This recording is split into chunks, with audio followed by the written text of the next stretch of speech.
isn't she? Oh, you're just a legend, Kevin. I know. I've got a line for every line you come up with. Have you? Yeah, none of them are any Excellent. good. True. Hello, Matt. Hello, how are you all? All right. Hiya. Okay. So, last week there was much singing and frivolity. It was really funny. Let's do it again. Let's. Why not? And in essence, you advance the story by agreeing to go with the woman on the dragon. Although I think that might have been the week before, but there you go. No, we agreed to go with her last week. Okay. Yeah. And you. Yeah, it was last week, yep. And we could fly, and then we couldn't fly, and then we could fly, and we couldn't fly, and then we could fly, and we couldn't fly. I believe there was a fair bit of that going on as well. Yes. In the long run, I believe I can fly. believe that. Oh, singing! That's right. There was lots of singing. I loved that. Oh yeah. In my defense, I had a lot of candy before playing. You went through 2 patrols. One was Frostrakes, one was Susto Daemons, and you were nearing the top of the brilliantly built tower that I drew for you, but I have since lost the drawing, so there you go. Aww. It's very memorable. I remember it in detail. Do you? I think you drew all over it, Kevin, didn't you? Yes. Oh, I will. I'll reconstruct it. Hey, Libby. There we go. Excellent. The hell? Hang on, I think you'll find, just quietly, that it had Steep sides. something that looked like this on top. Oh right. It did. Yes, And there very were good. birdies. That's right. I'm supposed to launch an app. I forgot about that bit. I don't recall the birdies, but I'll believe you, Matt. Well, that's a very poor representation of dragons, but we'll go with that. Oh, look, and there's a ranger. He just shot the birdies. No, I asked about birds because I can communicate with them, but apparently there were no useful birds around. Weren't there? I must have been. Or I must maybe have we got been really crappy derailed last onto week. onto a different subject, and the birds never came up again. Possibly. Okay. So in essence, GM's ignoring your clever comments is like part of their pastime. we have to get amusement from somewhere. Anyway, you're nearing the tower itself. The tower itself actually sits on top of, that big thing that Evan just drew for us. So incredibly well. In almost a close encounters of the third kind sort of style. When is there music? Yeah, to go with the close encounters. Yep. Okay. No, there's not. Someone's making fun of me. No. But as you're heading towards, you're getting very close to the tower, but as you do, just coming from the bottom of or coming from near the base of the ice cliffs itself, you see 2 figures.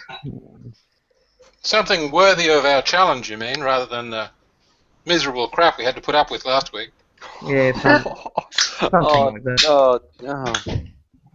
Well, I'm hey, not the responsible dinosaur nor just, condone any comments from fellow party members.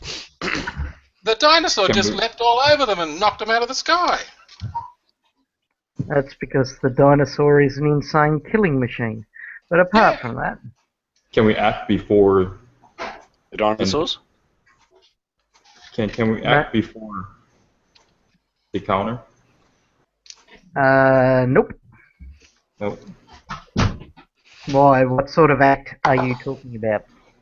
want to cast Stone Skin on myself. Yeah, no, you don't have time. Well, you can cast Stone Skin on yourself as the first round action that you do, if you wish. But you see a figure fly up on top of a dragon. There is a figure with a cloak that's wrapped around them. They are one of these furred sort of creatures, but he has sort of like a cloak around them. And they are flying hard and fast towards you. The dragon itself is brass in colour. Probably from the dark Okay. side. I was about to say, is the scout looking unhappy about the arrival? I'm going to take some cues from her in relation to all of this.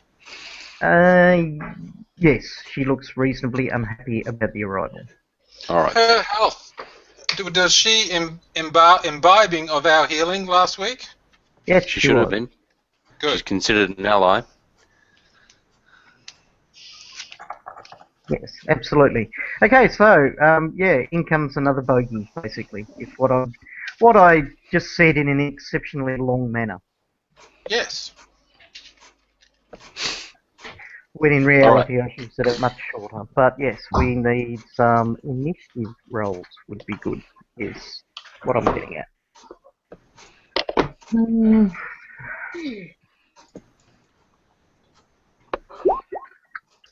Oh, why is it doing that to me? Are you still getting the sound effect? Yeah, I'm getting the camera sound effect whenever anything goes to chat thingy. Yep, Oh. that's the one. Yep, I can hear that now. It's weird. It's very weird. It's very annoying, but you know.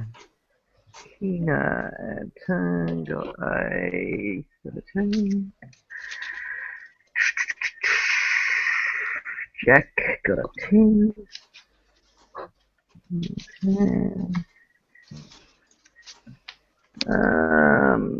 Alistair got a 1. Or 4, sorry. Chomper got a 15.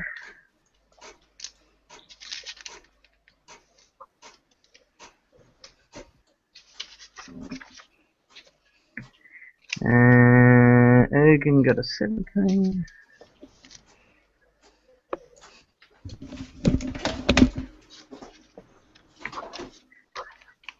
And Corbin's already in there, so...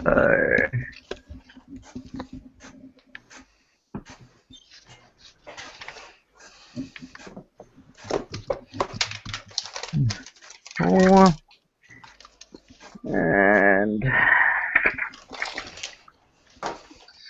Scully.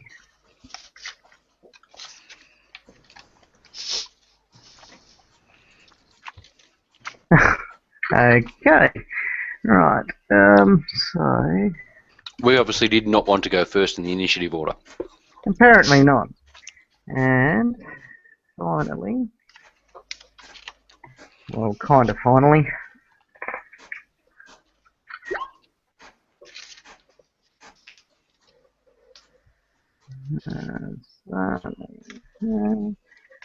And they get, what do they get? That there.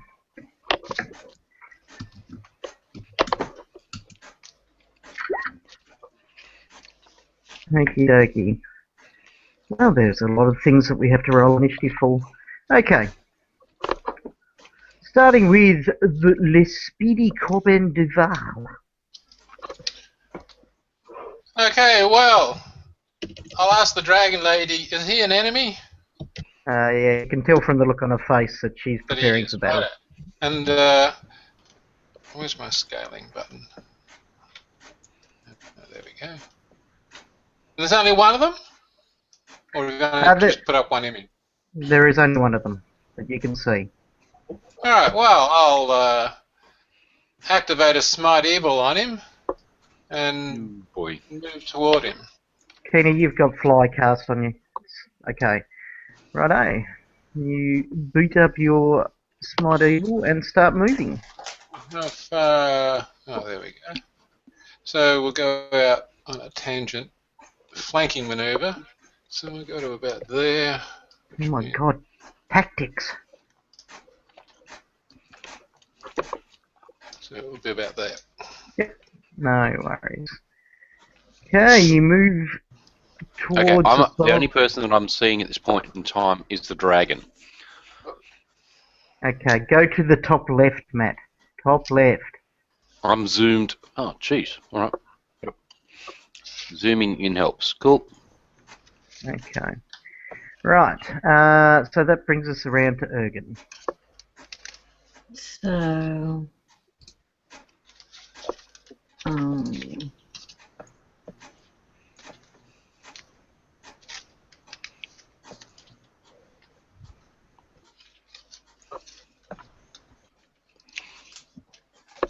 I can move 40, right?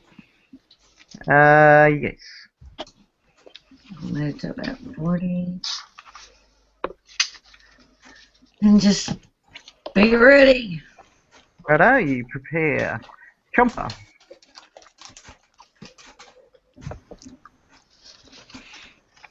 Chomper, the chomping chomper. Yeah, I'll go ahead and delay in action. If he comes within 120 feet, I'll go ahead and pounce. Righto. Mhm. No worries. Okie dokie. That brings us to there.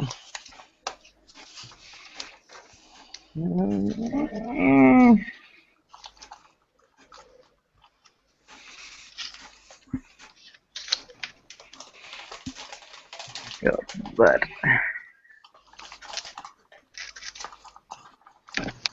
Oh, I'm a bit confused.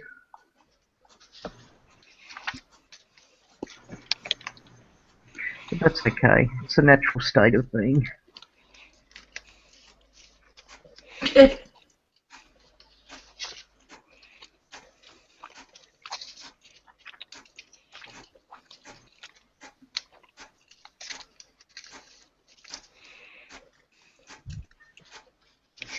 Okay, you see the sorcerer take flight off the back of the Dragon King and moves to about that point there. What Dragon King? You didn't say Dragon King before. Dragon King. I said Oh, not right. King. I won't be a tick, I just need to grab my iPad. Won't be a sec.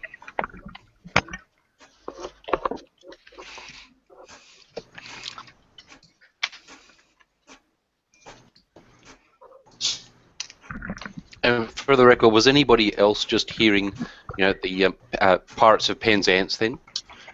I am the Dragon King, da-dum, da-dum, da-dum, and it is a wonderful thing to be the Dragon King, huzzah!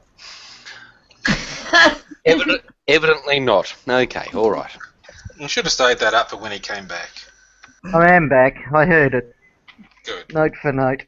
Unfortunately. Let's see. So we have Corbin Duval flying up in the sky. What would be useful here? I'm guessing the Dispel Magic could come in really handy. Yeah, since that movement was 120 feet from Chomper, would I be able to pounce on the sorcerer? No, because it's 135 feet away.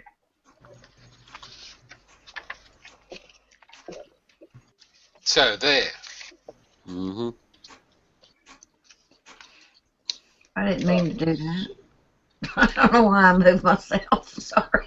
I was trying to use the ruler. Dispel Magic, how far does that work?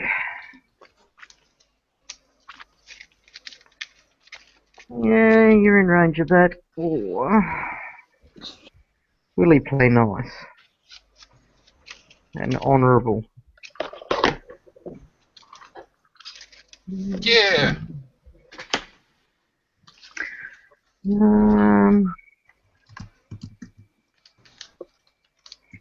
Yeah, what the heck. Gonna play honourable and let's off a magic missile or lightning bolt. Yeah, lightning bolt. Lightning bolt's a winner. Make me a reflex save, pretty please. Hey, Corbin Duval. I don't think so. I Yeah. spurn your reflex save as being highly overrated. Excellent. You're absolutely correct about that, as your metallic armor attracts the lightning as it spears across the sky. And you take this amount of damage for being conductive. Oh, there's too many ones in there. Conductive? I thought we were avoiding the music. there's only 2 ones in there. Yeah, I know, that's 2 ones too many. That's right. So 33 less 5 is 28. Okay, oh yes, that's right, you're partially immune, well, resistant to that. Kina.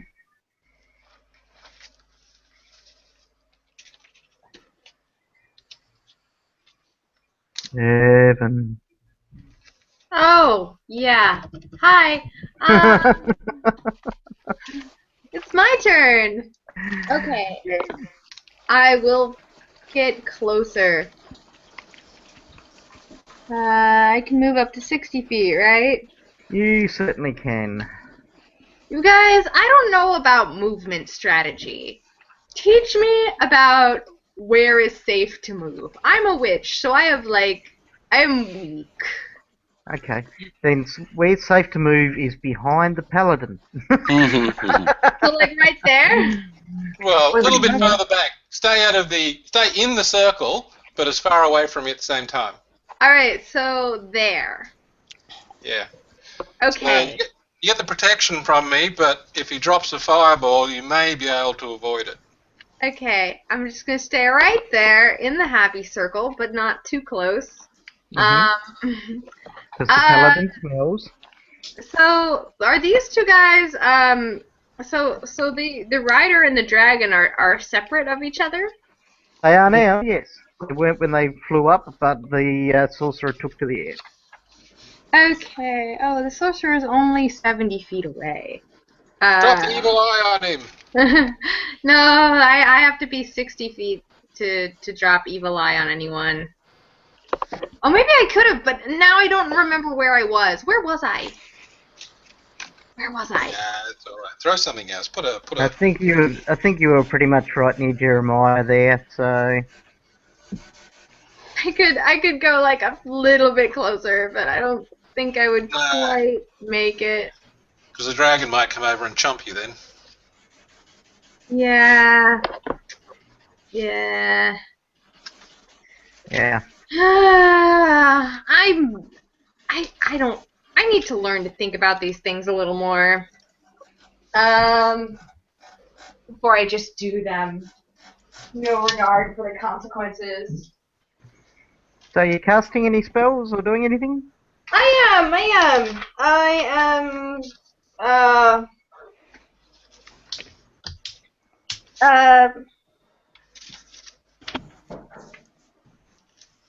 You got any elemental resistance spells you can cast on yourself? Or something to aid another. I do have a resistance spell more generally. It's a level 0 spell. Yeah. No, not that. That not it. Okay. I don't know how to.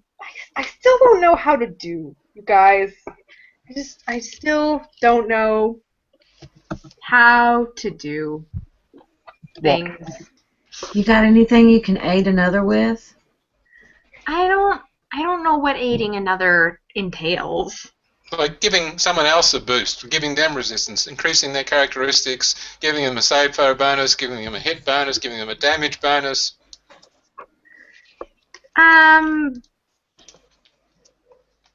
Turning him into a bridge or a newt? No, I don't have anything. I don't have anything helpful. I mostly just turn people blind and hex them and give them evil eyes. Yeah, I just basically do mostly evil things. And you wonder why. Okay.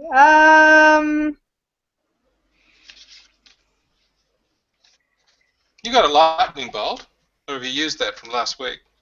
I used that last week. Just got the one? I guess so. Can you only use spells once and then they disappear? No. If you memorize them multiple times, then you can use them that many times. Ah. So if you get... Does she cast as a sorcerer or as a wizard? As a wizard, she's got to prepare her spells. Right, so in your level 3 spells, you would have had, you get so many spells, like maybe 6 or 7. And if you wanted to, you could have memorized 6 or 7 lightning bolts, so you could throw 6 or 7 lightning bolts. Okay. I see how that works. But that means obviously sacrificing other spells in that group. Yes.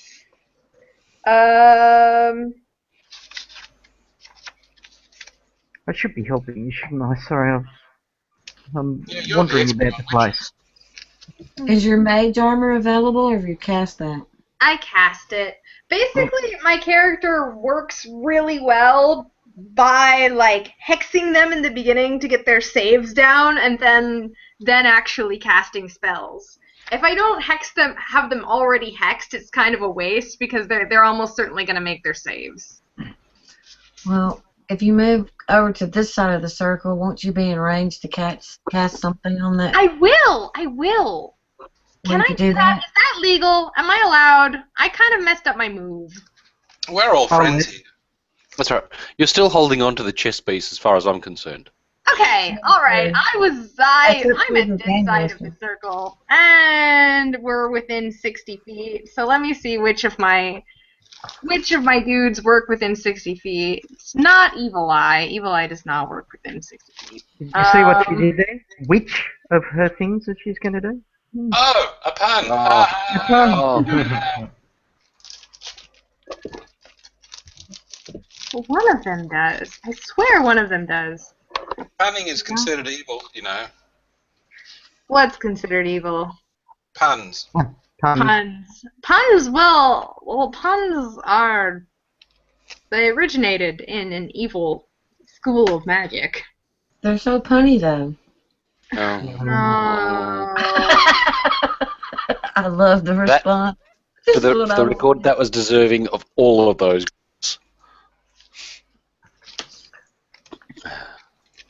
Perfect. Right. That's hilarious.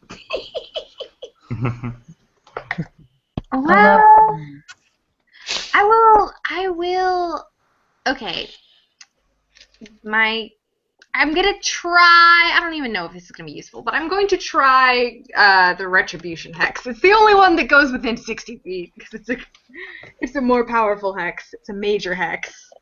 Well, Okay, so DC 21, is it? 21, yes. Oh, that sounds pretty good. Will. Yes. On that guy. On the sorcerer. Who doesn't- Removing his ability to fly would be funny right about now. oh, Oh, that would be yeah. dishonorable. It makes it save. He makes it save as it narrows its eyes and looks at the evil witch. He I'll goes, get closer next time. I will put my evil eye on you. Okay. Right, Jack. I'm going to move and then cast prayer. So I'm moving. I'm flying at the moment, so my speed is about 120 through the air, yeah? Only if you take a double move, it's 60 feet per move. Okay, well, all I need to do goes about there. I love the So, fact yeah. that Corbin went the flanking maneuver and everybody went with him. Yeah. Yeah. What is it with you people? I'm tired of tactics. Who are you trying to flank? The enemy, not you No, I lot. don't mean. I mean, who are you trying to flank with? Oh, Okay. did you see that? Well, no, you Targeted spread out. Gina. The So idea is to spread everybody- out. Everybody aside from this guy. What? Who ran away? I've just moved What? Jeremiah out of the way. Well, he's going to be here like in 15 minutes. I'm totally about to prayer him. Okay, when he comes at 15 minutes, I'll place him back, and he will receive the benefits of your prayer. Okay, so I'm casting prayer. No saving throw. Spell resistance for those people who want to avoid having the benefits of a 1+1 luck bonus on attack rolls, weapon damage rolls, saves, and skill checks. Everybody within 40 feet of me, so that is in effect Ergen, this ally, Corbin, and the witch, but definitely not the two dinosaurs.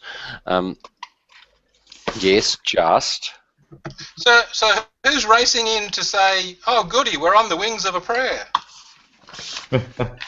And what did we get now? I'm sorry, you went so fast. Okay, yeah, everybody gets a +1 luck bonus on attack rolls, weapon damage rolls, saves, and skill checks.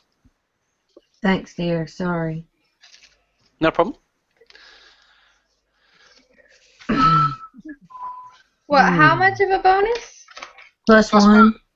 +1. Yay! Never know when you need that +1. +1 when you need it is the biggest number in the game.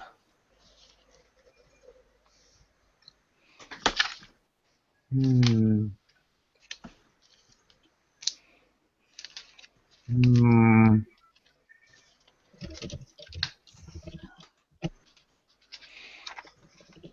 Hmm. You've mentioned that already, Mark. Mark. Hmm. Mark. Is he still getting over my wing in a prayer? He's grumbling about something. No, I'm just considering. Dragon swallow the witch. Considering and Yourself. go about. Consider yourself. Good family. Oh, the dragon And just come yes. in.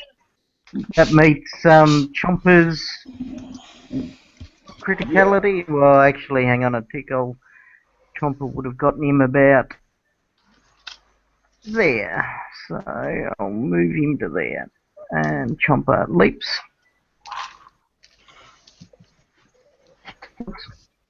Alright. So Chomper can pounce, and Chomper's now moving at that space. There. Just Oh, wrong person. The Chompster.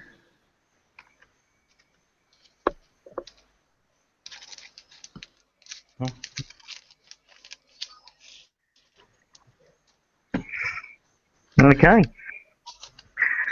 Chomper doth a leap towards the creature, pouncing in fact. First claw.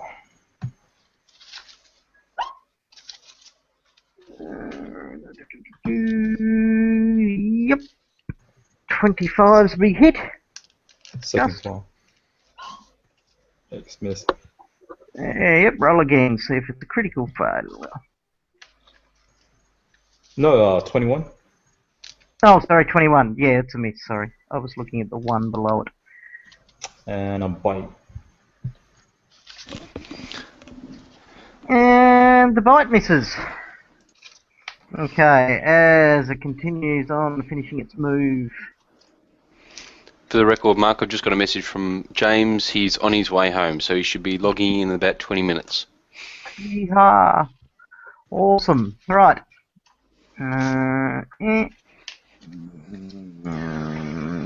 You'll be closer. You'll be able to have an attack of opportunity here, Corbin, by the way. That's What about me! Tina? Won't Kina have one? Kina's not got a hand weapon ready. She's a spellcaster. You got to have a weapon in hand to have an attack of opportunity. As the beast moves there and breathes an acidic breath cloud in a cone towards you all. Corbin, you can make your attack of opportunity. I will. I don't think I've got any bonuses. I got +1 for the prayer. Living on a prayer, take my hand, Yeah, make it I swear. Okay, you swing with the hammer. It ducks and it weaves and it breathes in a sea cloud which engulfs. It fixes Jack and Corbin. Give me a reflex save, pretty please, people.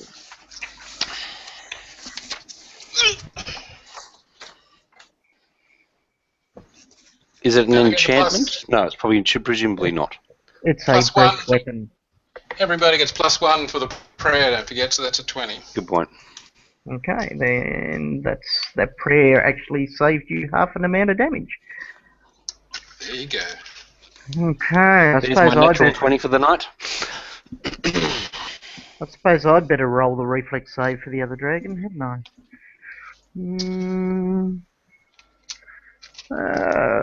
Crap.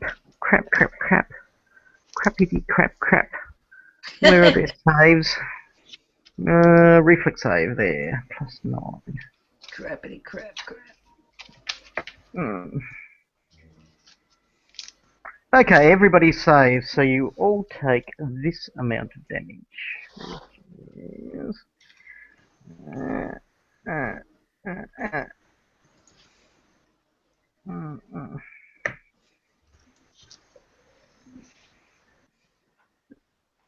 Divided by 2. is 13 points of damage, because I've already factored that in. Nice. No, 13 points of damage. Everyone takes that? No, just those three. Corbin, Aphrixis, and Jack Churches. Oh, Aphrixis take 13 points of damage. Big poof. Right, there we go. And, oh, come on, Mark. Gee, I'm just working so supernaturally well tonight. And the big Alistair.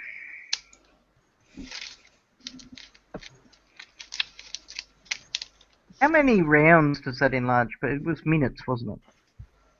Yeah. Yep, righto. Okay, go ahead and pounce on this guy.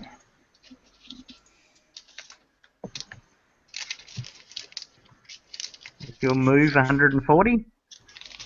Yeah. Righto. 200 is his max. Okay.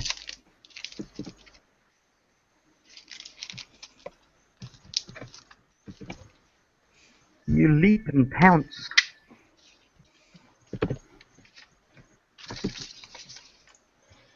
Okay. That'll be for claw. Claw on 21 The is... craw, not the craw. I missed. Deflected away. Okay, second claw. Also a miss. And bite. That'll hit. Okay.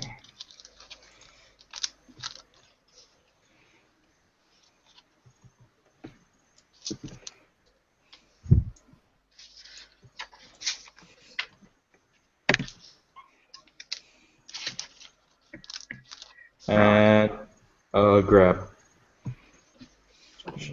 Thank you.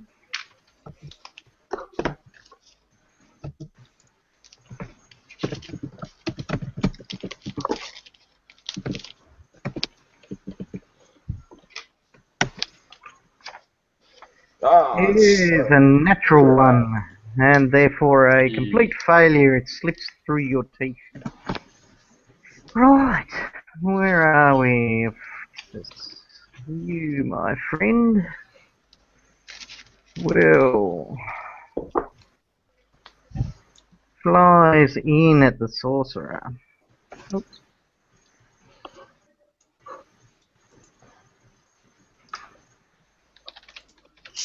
Biscali also wielding her weapon now. Comes in, breathes a gout of fire against the sorcerer. And the sorcerer makes a save, which is right there.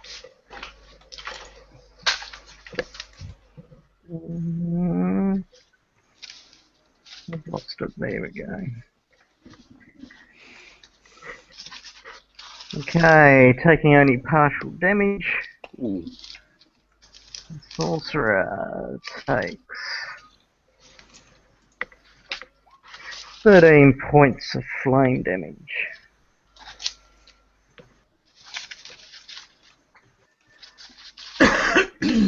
Whilst Biscali wields her lance and drives it at him. Did she charge with a lance? No, she didn't charge.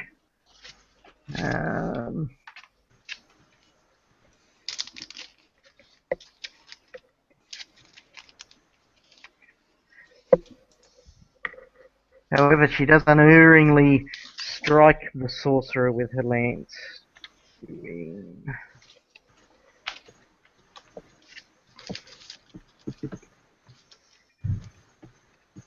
Measly 7 damage.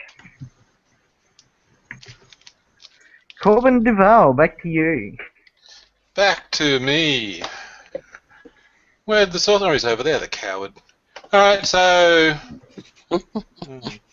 Coward that's currently sandwiched between an air-walking dinosaur and a dragon and a dragon rider. You didn't know that was going to happen, though. True. Nobody expects the pouncing, flying dinosaur. No.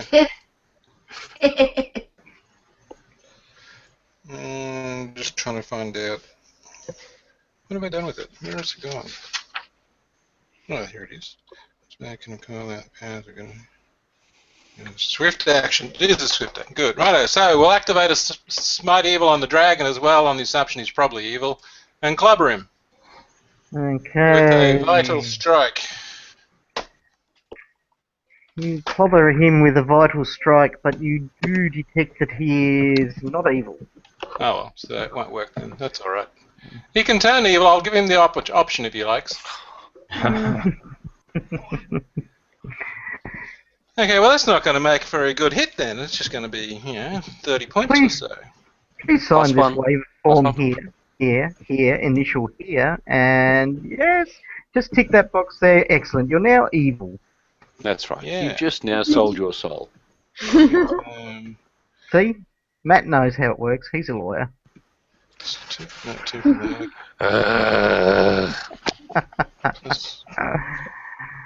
Nothing from that. Okay, so it's just one for the blessed and one from the prayer. And you swing with the long hammer, and you miss pathetically. Oh, I don't think it was quite that bad. Oh, it was pretty bad. And you're swinging again with the long hammer. No, that was a vital strike, so Oh, okay. standard Very attack. good. It's a swing and a miss. Ergen. Swing! Bada, bada, bada, bada, bada. Not quite. Oh, it's a shame. No, but I would like to use this Eye of the Void, which we've got. Eye of the Void. It's makes a 30-foot cone of gaze cone, gaze effect. Of the Void. But I can't tell what the I think if I get somewhere down here, where am I? Down here, New Zealand, aren't you? then I can make the cone not affect anybody but that dragon. I'm just not sure how to measure it out. Okay, well, bear with me for a second whilst I find the Eye of the Void. It's under Because something called Wondrous items. Ah, yes, that old Lotless chestnut. wondrous items. Eye of the Void.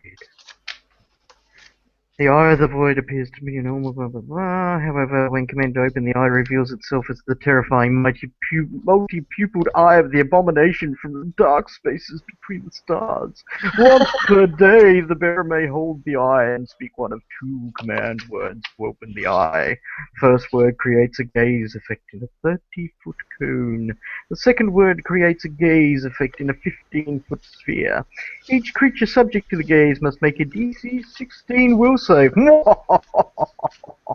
Success means the creature is shaken for 1 minute. Failure means it becomes frightened for 1 minute and takes D6 points of wisdom damage. This is a mind-affecting fear effect. Right, okay. Righty, so... I can't get close enough to hit it. You can get close enough to hit it easily. I can't. Yeah, crikeys, you can move to about there, say. I only have And a then- 5-foot reach. Then you can speak your command word to open it into a 30-foot gaze attack. 30-foot gaze cone attack, which is... No, I mean, I can't get close enough to hit it with my sword, can I? No, you're right. Yeah. The eye of the void's pretty much the only thing you can do there. Right, once per day, bearer may hold the eye. Okay, so you hold forth the eye of the void, and you speak the command word, open sesame, and its eye opens up, and you see multiple dark, twinkling eyes stare out. The Dragon King looks in that direction for but a moment, and makes a will save. Dum dum dum. Yes. Preferably it doesn't. Roll low, please roll low. Come on, mate. And indeed it fails its will save, and it becomes Hey. frightened of the young dwarf with the eye of the void. I'm There's frightened never- of her. It has never seen such an evil creature before in its life. Seeks to flee. What do you mean? It's right next to the witch. I'm holding up a mirror and it's got a reflection in it.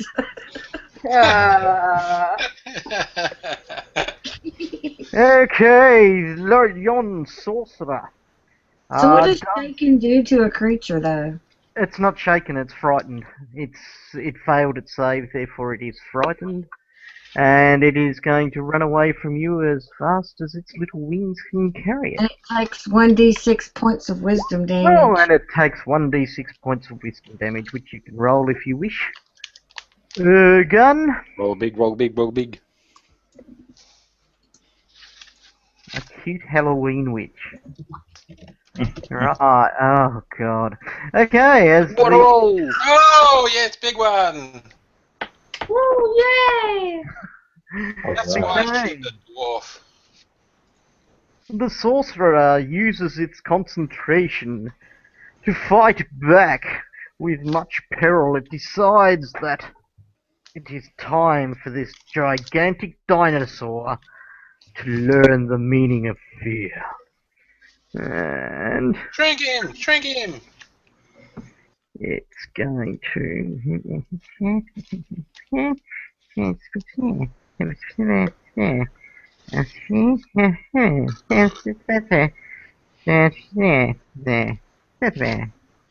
Right.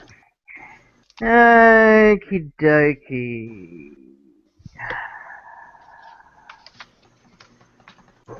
I need a concentration check, which is that plus that. 21, yes, it's plenty. As it reaches out and it grasps, well, he casts Dispel Magic upon Alastair, targeting your What's your... Are you airwalking? So, targeting your airwalk spell, what level is that spell? 4, I think. Is it the spell or is it the flying ointment? I'm not sure. That's a level 4. Who used the ointment? No, that was a wand. Dispel magic. Right. There we go. Target to dispel one creature, one object, creature, or spell is the target of the dispel magic. You make one dispel check and compare the result with the highest caster level. Plus the save. Successful, that spell ends. Right. So. Okay. Pass caster level. Hey, James. Hello. He's not quite with us yet. 11 plus spells cast level 4. No, 20, so he gets 20 and your airwalk falters. And you plummet out of the boy. sky. Would that be an attack of opportunity since it's casting? No, because he used a concentration check to cast on the defensive. And therefore he did nothing that prompted an attack of opportunity. No, you're just making it up. No, I'm not. As you see the giant dinosaur plummet 120 feet to the ground. That does not sound pleasant. Oh no. Somebody's going to be eating well tonight. Switch to a bird or something that flies. That's only 12d6.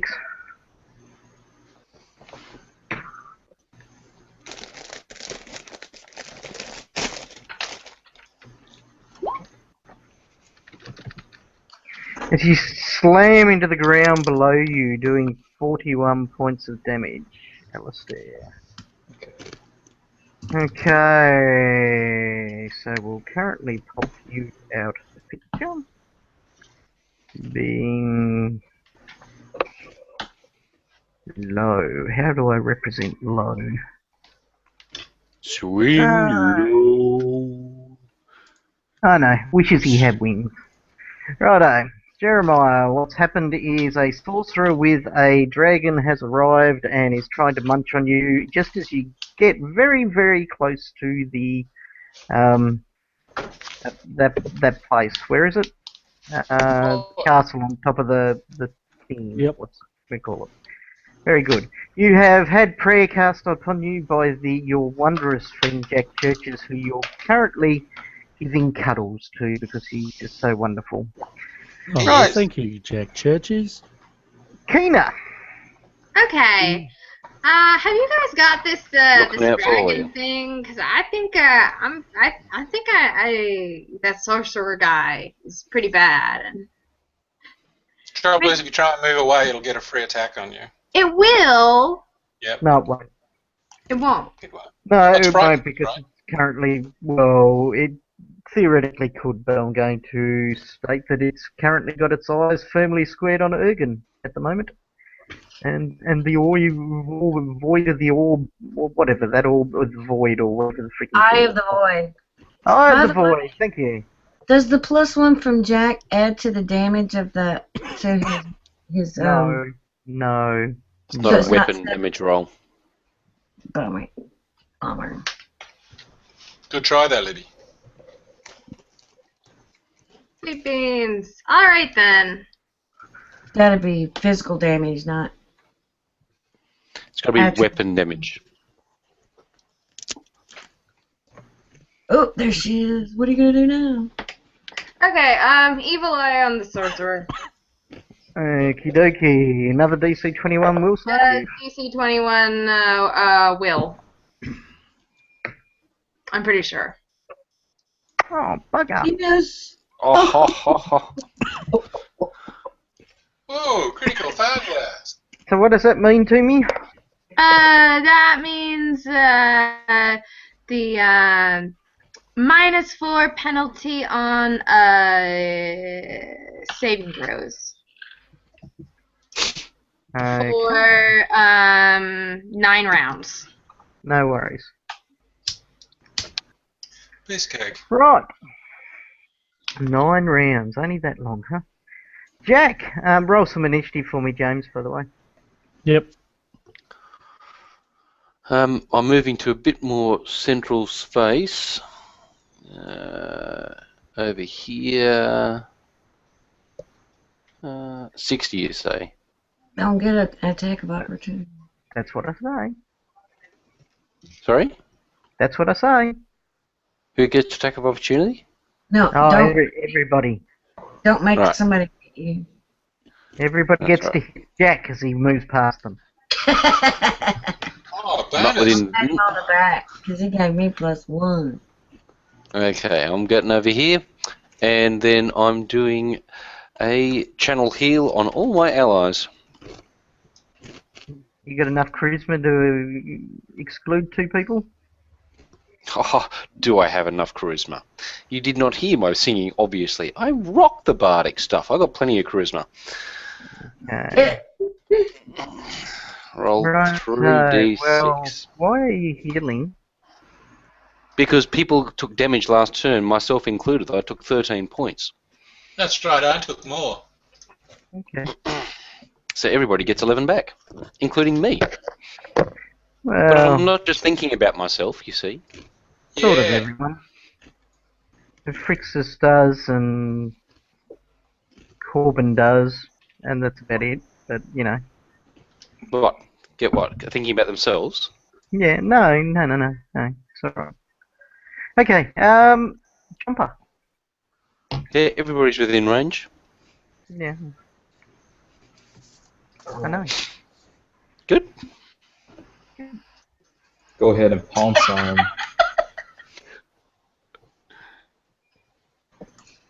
That was funny, you guys.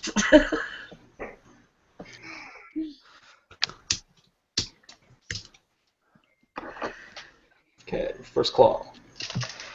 The claw. It's a natural 20.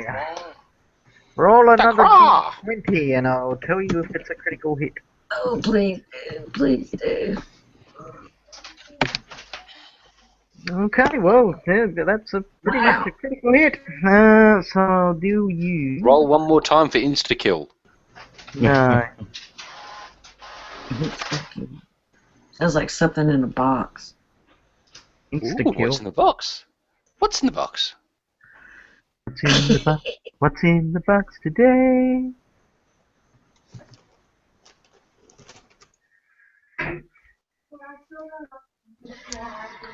Double damage and 1 free attack against a target with a -5 penalty. Oh, yes, very nice. Okay, so roll me another lot of damage. Another 2d6 plus 15, and I'll just add it to that.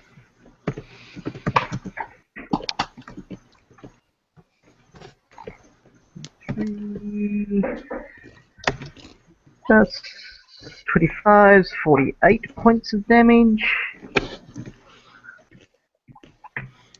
Ow. Okay, second claw.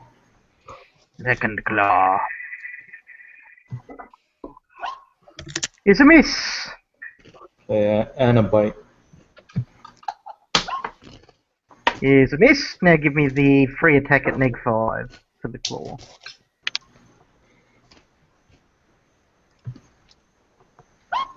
So that'll be 24. That's a hit. Doing 20 damage as Chomper tears the sorcerer in twain. Ugh.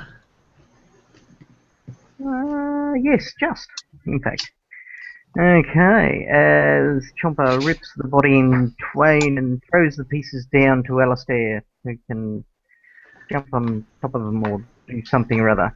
Right, that brings us around to Yon Dragon, who is going to flee. Corbin, you may make an attack of opportunity.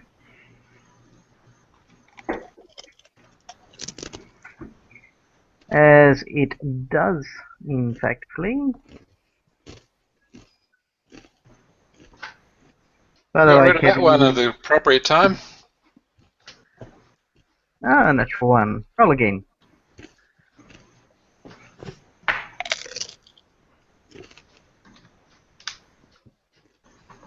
Oh, look at that. Another one. Another God natural one. damn. 2 natural 20s, 2 natural 1s. Right, let's see what you do to yourself. Wow, that's amazing. Hmm. Oh, hang on. Oh, that's all right. Good.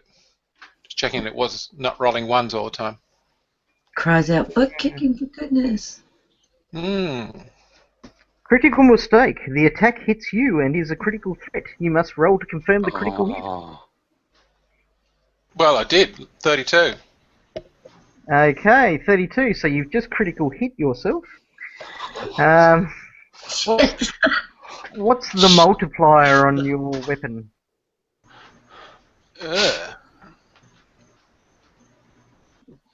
I don't know. It's that.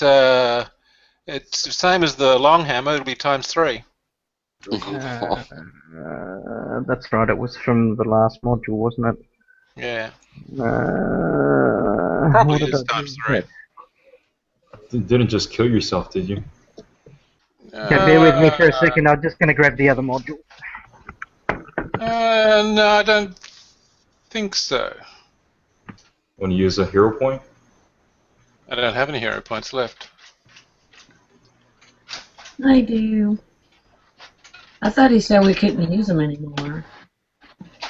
If you kill yourself, we can reincarnate you as something different. As a real dwarf. It's a real dwarf. Reincarnate you as a bugbear. Let's have a look. Frost Thunder Hammer. So +2 Warhammer. So we need to work out what the crit is on a Warhammer. That would be under the weapons section. And equipment. Weapons. Warhammer. Warhammer. Hammer light. Warhammer is a ×3 weapon. Right, so we will deal to ×2, so we deal 2 cards to you. Cards 2. Where are you?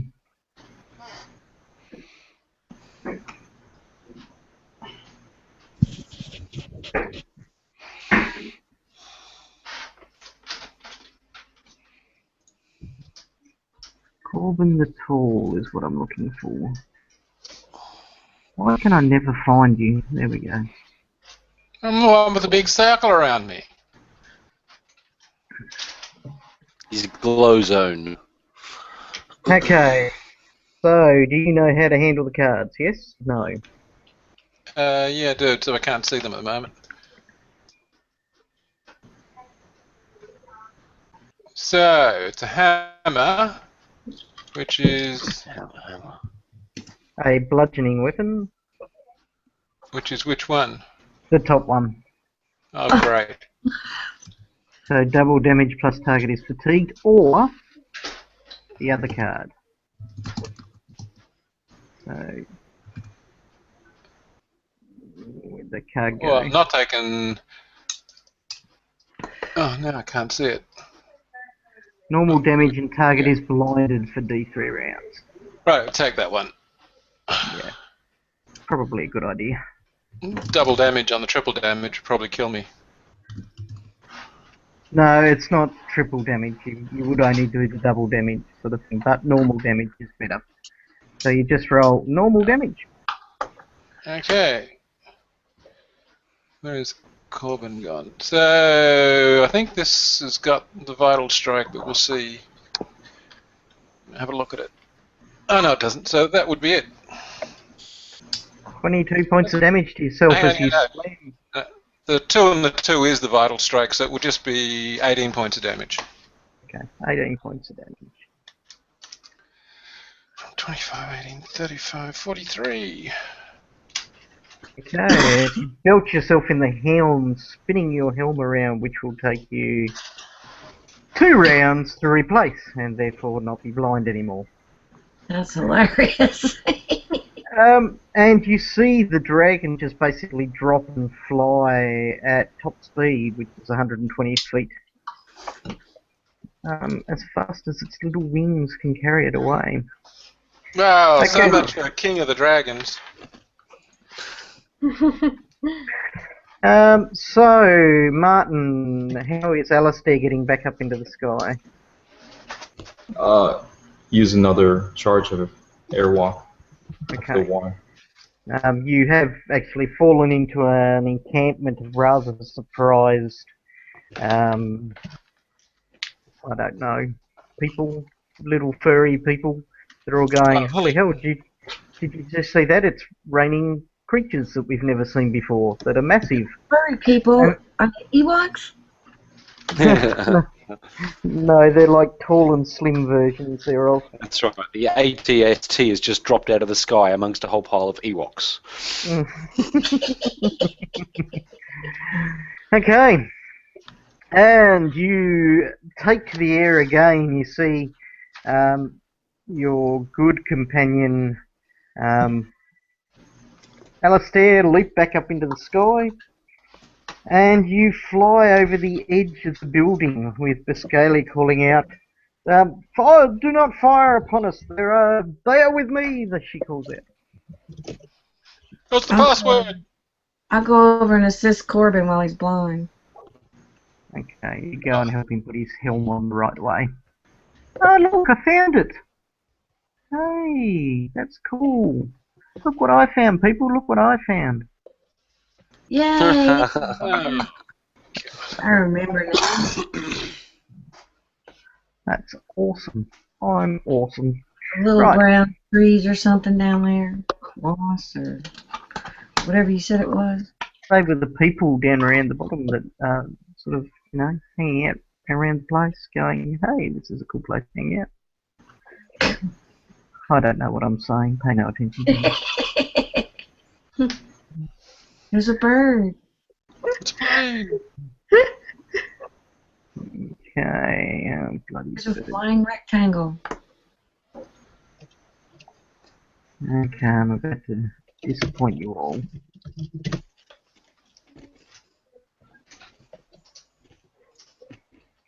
And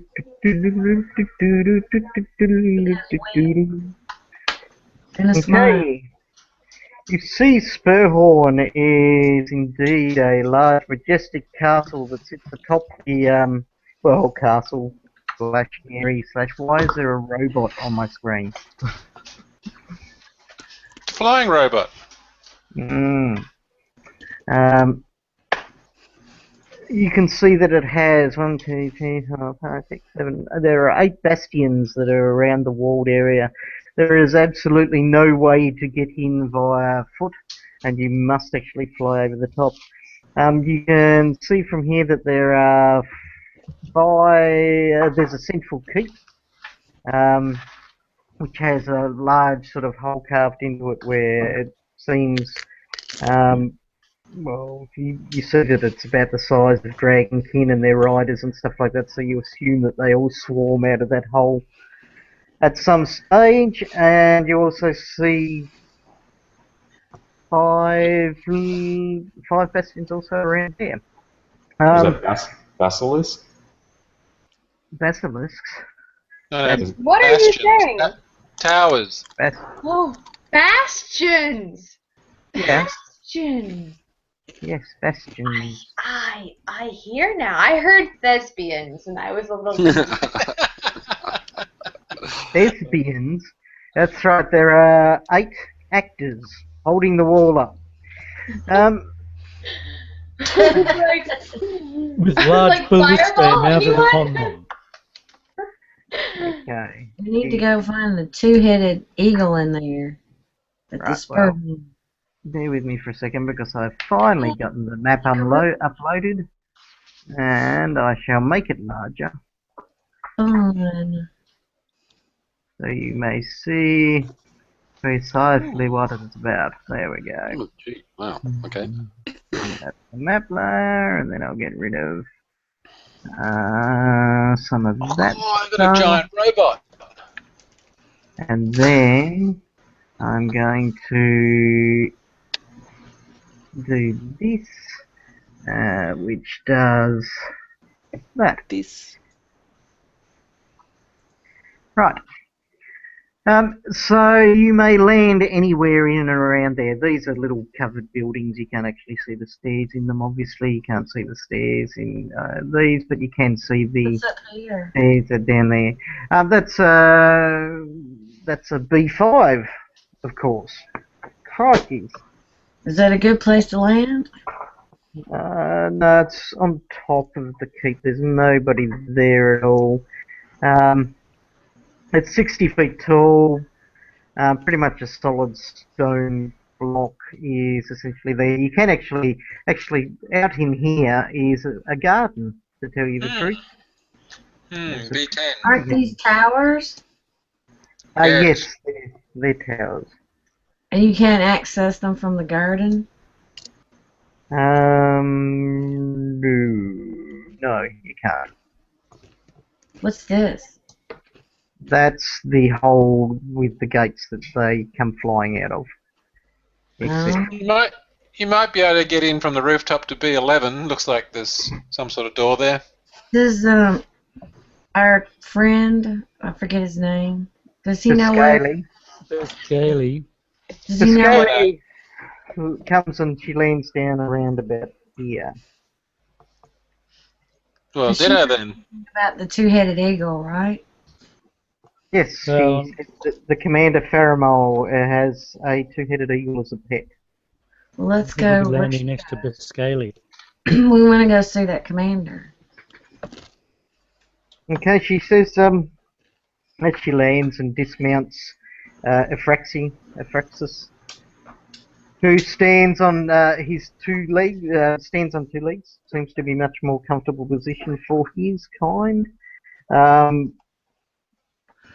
She says, "Well, I will go and make it known to the commander that I've brought you."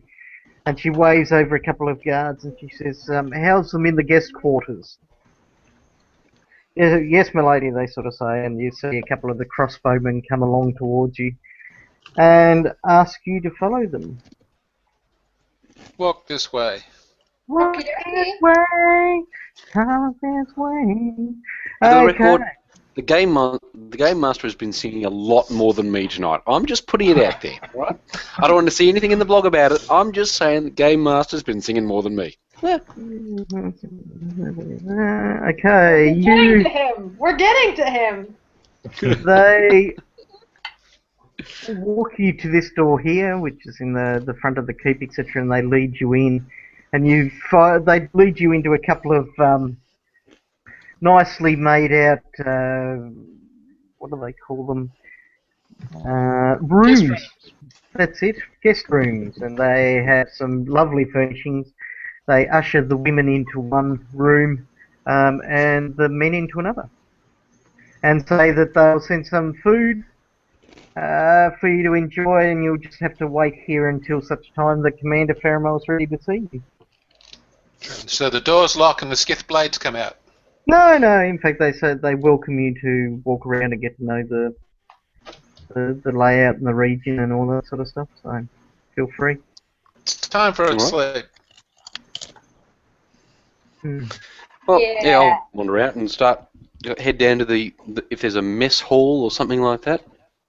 Yeah. Is anyone badly wounded, by the way, like me? Yeah. So the guys, seeing right on the guy room, I shall cast Is there any where to heal purchase 29 and heal 28. Is there any way to do what? Sorry. purchase things? Potions, things.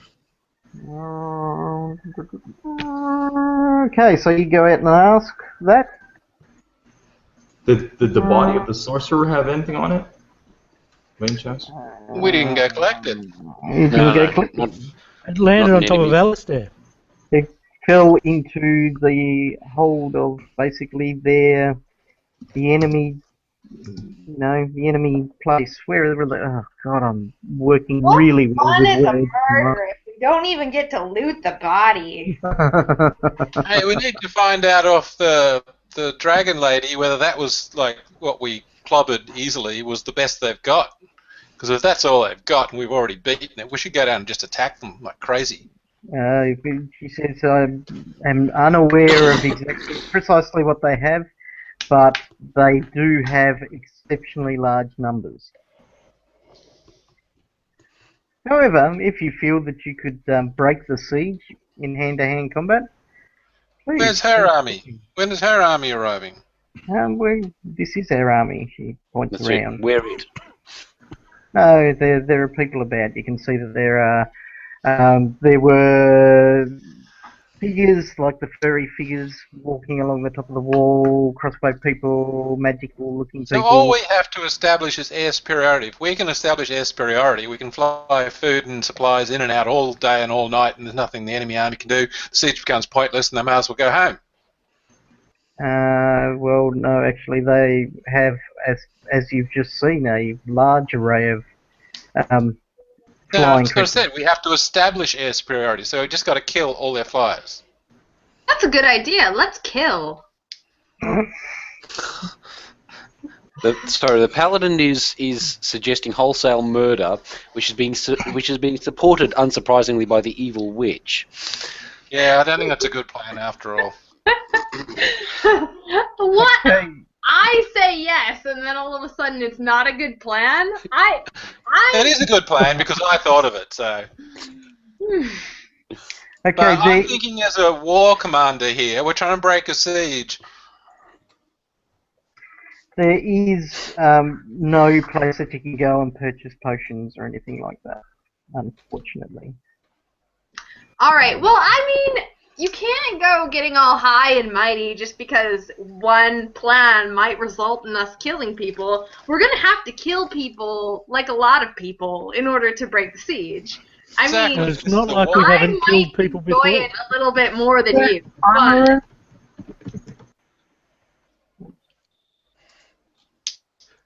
We don't get any more guilty of murder. It's okay because we've done it before. Oh, you can't get more guilty. Then guilty. What happened? Who we lose? No, something just shrunk down. Oh, I'm putting in another map, which is the lower levels of the map. Because essentially what happens is this complex goes underground, basically. You oh, travel... I love underground. Everything's Hi ho, hi ho. travel Off in, to work we go. you travel in through the areas where they fly their beasts into, and it actually goes down into another layer, which I'm currently uploading. So, is there an exit out onto the battlefield? How do you mean? Well, where the sieging forces are they able to sortie out? No. Which means the enemy forces can't get in, really, unless they fly up. Pretty much. Right. fly. So, fall back on my suggestion that we generate air superiority, in which case this whole siege is a waste of time. We could fly around with dragons and just drop rocks on them. Well, my Let's biggest problem with that plan is, get whilst generally a Eagle. good idea, how long is it going to take for us to establish air superiority? If they send up a greater force than what we've encountered thus far, having underestimated us previously, we're going to get ourselves wholesale slaughtered. A couple of dispel magic is going to have us deadly dead. I say we get a dragon each. So Yeah. are we in this lower level? No. Okay, you're currently in this room here. In that area there, you can move about as you wish. Oh, hang on. Let me do a couple of things here. Okay, right. So I'll put myself I do whisper to the paladin quietly at some stage, whilst we're in the little boys' room, all healing ourselves, whether he can do just a discreet sweep to, because we're strangers in a strange land, to work out whether we're helping the bad guys or the even badder guys. Oh, she's not evil, I know that. But what do you mean the others? Yeah, that's right. I mean, Okay. we So, yes, we'll be randomly checking beings as we meet them to see whether they're evil. No worries. Okay. So, Libby, to answer your question, on the top map, you are currently in this area here. Yeah, 80 B7. Yep. Bingo. This area here leads down to... Where does it lead down to? Into here. Okay, this is a guard room chamber, etc., and there's various other material and bits and pieces. I'll tell you what is present here and lay it out for you. So, on the top map, we have the walls. See the walls? They're wonderful. aren't they pretty? Then we have bastions, or to put it in the American term, bastions. A courtyard. Blockhouses, which are these things here, they all lead down, I believe, to... Where have all the thespians gone? I can't see your circles if you're pointing on the map at anything. On the top one I am. Oh, we're on the top now. Yes, we're on the top at the moment. We Oh, have okay. the keep. And we have... What else do we have? B6 is the tower armories, so anything with B6 on it, tower armories. B7 are guest quarters, which is where you currently are. B8 is the private garden, which is essentially a level above you. B9 is the tower guard post, so that's here, they're the level above you. B10 is guard quarters, so they're all of those sections in those areas. We have a conference room in B11, which you'll get to know very, very well very, very soon. The level above that we have the commander's office and his quarters, and right at the top of that there is the Lord's Parapet, which is actually all part of the same your building sort of area. Yeah, same B7. Okay. Yep. So now we go to the lower level, where we have bastion armories are labelled B15, so you'll note that they're at the bottom of each of the bastions and they have weapons and stuff like that in them. Ammunition for siege engines that are atop of the bastion roofs. That's right, the bastions actually contain... they are 40 feet tall. Each bastion has 2 floors above ground. They're equipped with arrow slits on all sides. Each bastion has a crenellated roof and holds 2 light ballista, 1 heavy ballista, and 1 fire drake. So there are those. B16 are access stairs, so wherever you see a B16 they actually lead up to those houses, blockhouses up top. The B4s, yep. The B4s. We have workshops that hold tools and supplies used for the maintenance and repair of the things in B17. The only thing you see with the B17 is a sort of maintenance spot. B18 is a smithy. Where are you? Which is right here. So they have their own forge down there. Several forges for the crafting and repair of armour and weapons are located in this chamber. Chimneys in the blockhouse above the smithy provide ventilation for the forges. There is a storeroom at B19, so that would be these little babies around here, okay, which hold a variety of stuff, raw materials, cloth, furs, leathers, all that sort of stuff, firewood, coal, blah blah blah blah blah. B20 are barracks. Okay, that's the majority of the Spurhorn soldiers, including crossbowmen, dragon riders, are quartered in those large rooms, which are filled with rows and rows of bunk beds. The officers' quarters are here. Okay, they share those quarters next to the troops. Under their command, there is a common room, so where they go to relax is this B22. Contains a Should have number been of a tables, B-52. and seatings for both Triaxians and Dragonkin. So there are sort of Dragonkin-sized furniture and stuff like that in there as well. They maintain their gear, play games, just relax or socialise there. The mess hall is next to it in B23, so that's where they eat. B24 is the kitchen, that's a hub of activity in there. And B25 is food storage, so all of these here currently have a lot of food storage in them. Oh, what's that? Something's popped up. Oh, go away, Apple. Right. We have laundries in B26. So if you need to get your civvies cleaned, find a B26, which would be... I'm struggling to find B26. Ah, that's right there. Okay, B26. Then there's the servants' quarters. So these are the quarters where everybody that sort of runs the place is a large staff of commoners that run around and clean and cook and do all that sort of stuff. Okay.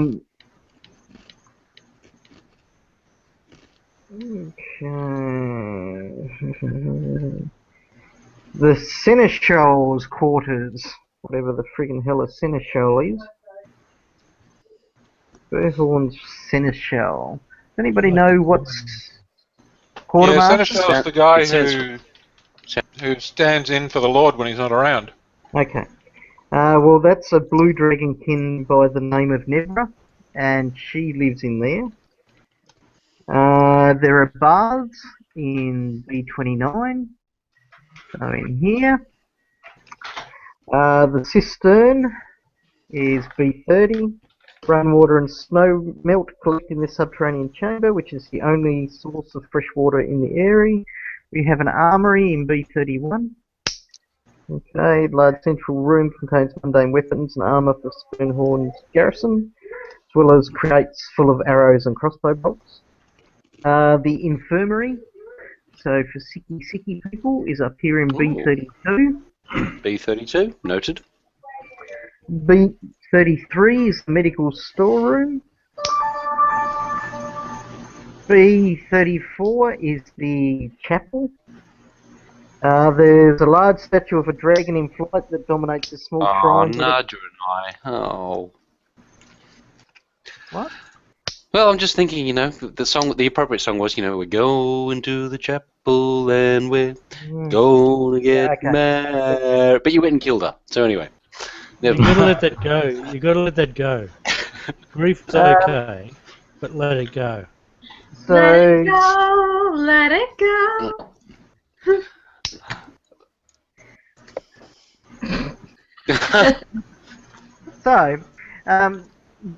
Back to the people that aren't singing.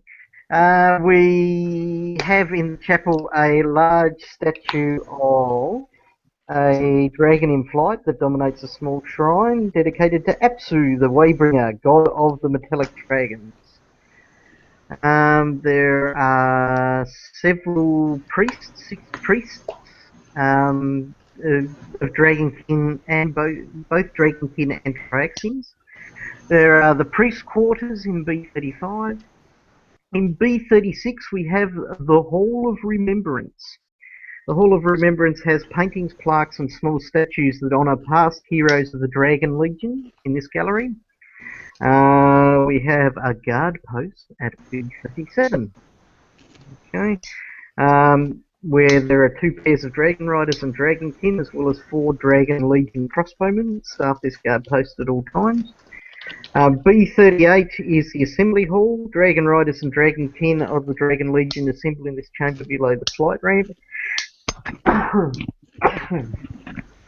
Bless me. For sorties, where are we? On Central Keep area. The Dragonkin Armory is in B39. Okay, so that's weapons and riding tack for the Dragonkin are stored in that chamber. There's a training hall in B40. where members of the garrison keep their fighting skills honed through regular practice bouts and training sessions in the large hall. Dragonkin officers, so this is like the Dragonkin, the bigger versions of them.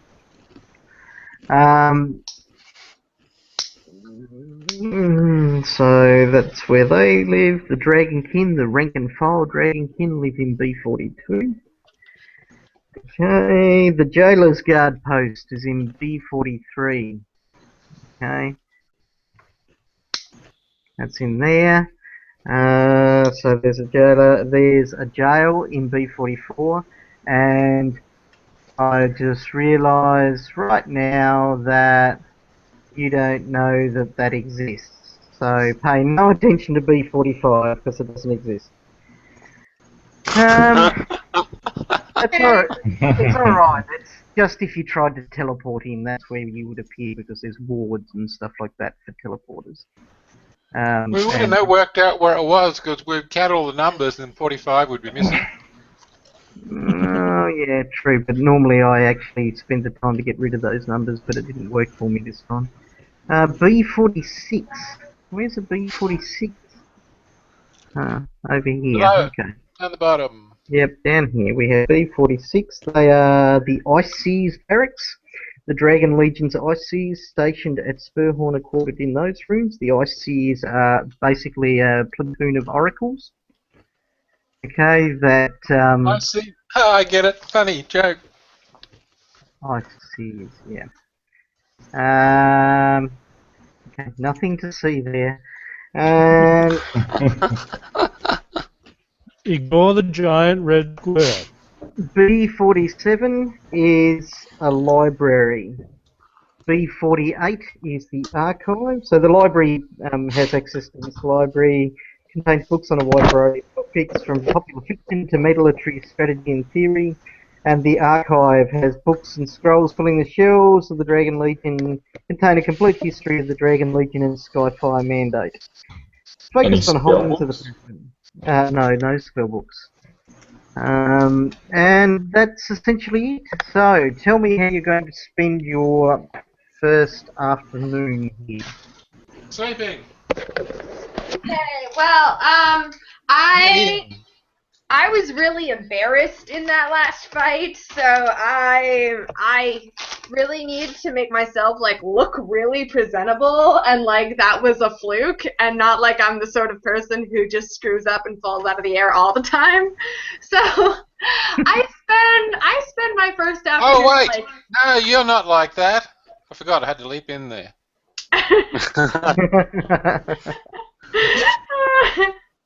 I spend my first afternoon grooming and sending all my clothes to be laundered and like trying to make myself look really nice and that sort of thing. Girly stuff. Okay. I'm like, hey, Ergen, what shirt do you think I should wear with this? Chainmail shirt. The black one or the off black? Yeah. You need to get yourself a breastplate. Oh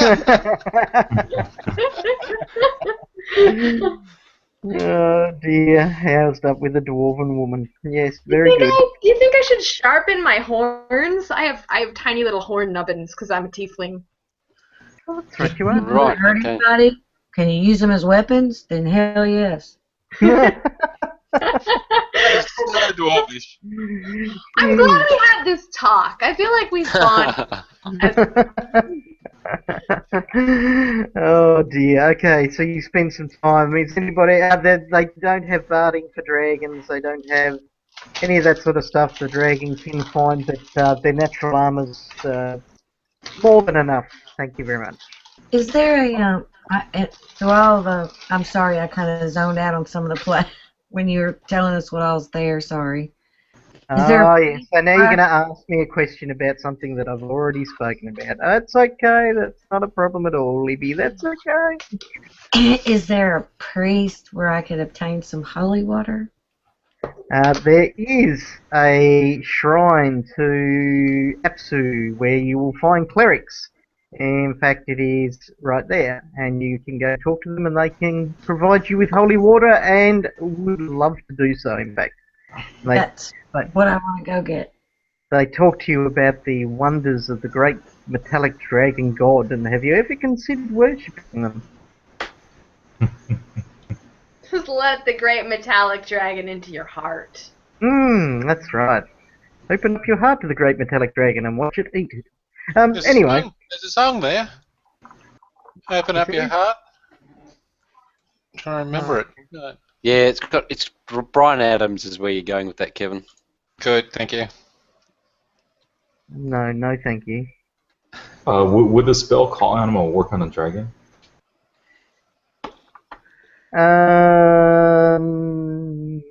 Calm animal. Call animal. Call animal. Know how to replace your companion? The sentient Okay. creature. Yeah. No. No. It wouldn't. Okay. I would like to go to the archives in the library and see what I can learn about this place that doesn't look like home. Yep, try to learn about the two-headed eagle. Okay. That's Right. You head to the archives. Are you going to read through the books, or are you going to talk to the people? Surely there's an archivist who would love to tell me about these things. Yes, in fact there is. Librarians get so lonely. Okay. So, right. Well, we're about to head into the long winter, they tell you. Oh my god. Yes, you are on... Oh, can you speak their language, by the way? What language do you need me to speak? Draconic, I would have thought. Yep. No, it's probably one of the few languages that I don't speak. Okay, they seem really excited to impart some information to you. I could go with you. I could translate after I finish doing up my hair. Or could I borrow the wand of language talking wand? The wand of language talking. Excellent. As I leave to go to see the clerics, I tell her, leave your hair alone, better get a helmet.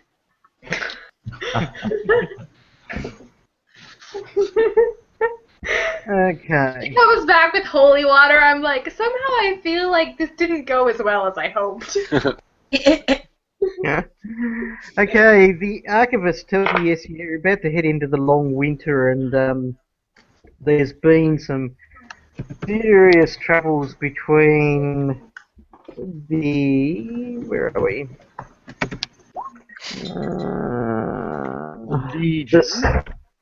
Yes, the Dragon Legion and the Skyfire Mandate.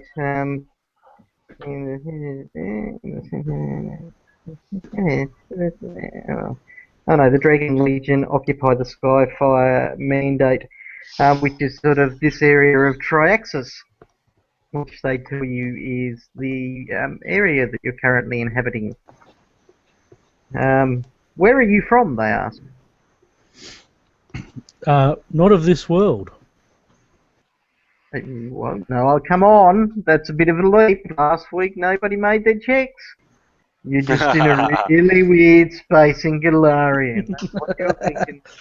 Fair enough. I have travelled from another very wintry place to this very wintry place. Ah. Well, Only the sun seems a lot further away. yeah, so, that's a bit weird. You must be from off-world, they say. That would be the logical thing to do. I wish I'd thought of that myself. You're on the planet Triaxis the Wanderer, the seventh. And you recognise this as the seventh planet in Galarian solar system.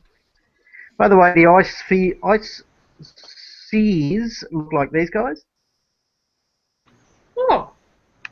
Vampire ice wizards. Oh, goody. Empires? They're not furry. They are furry. They're furry. And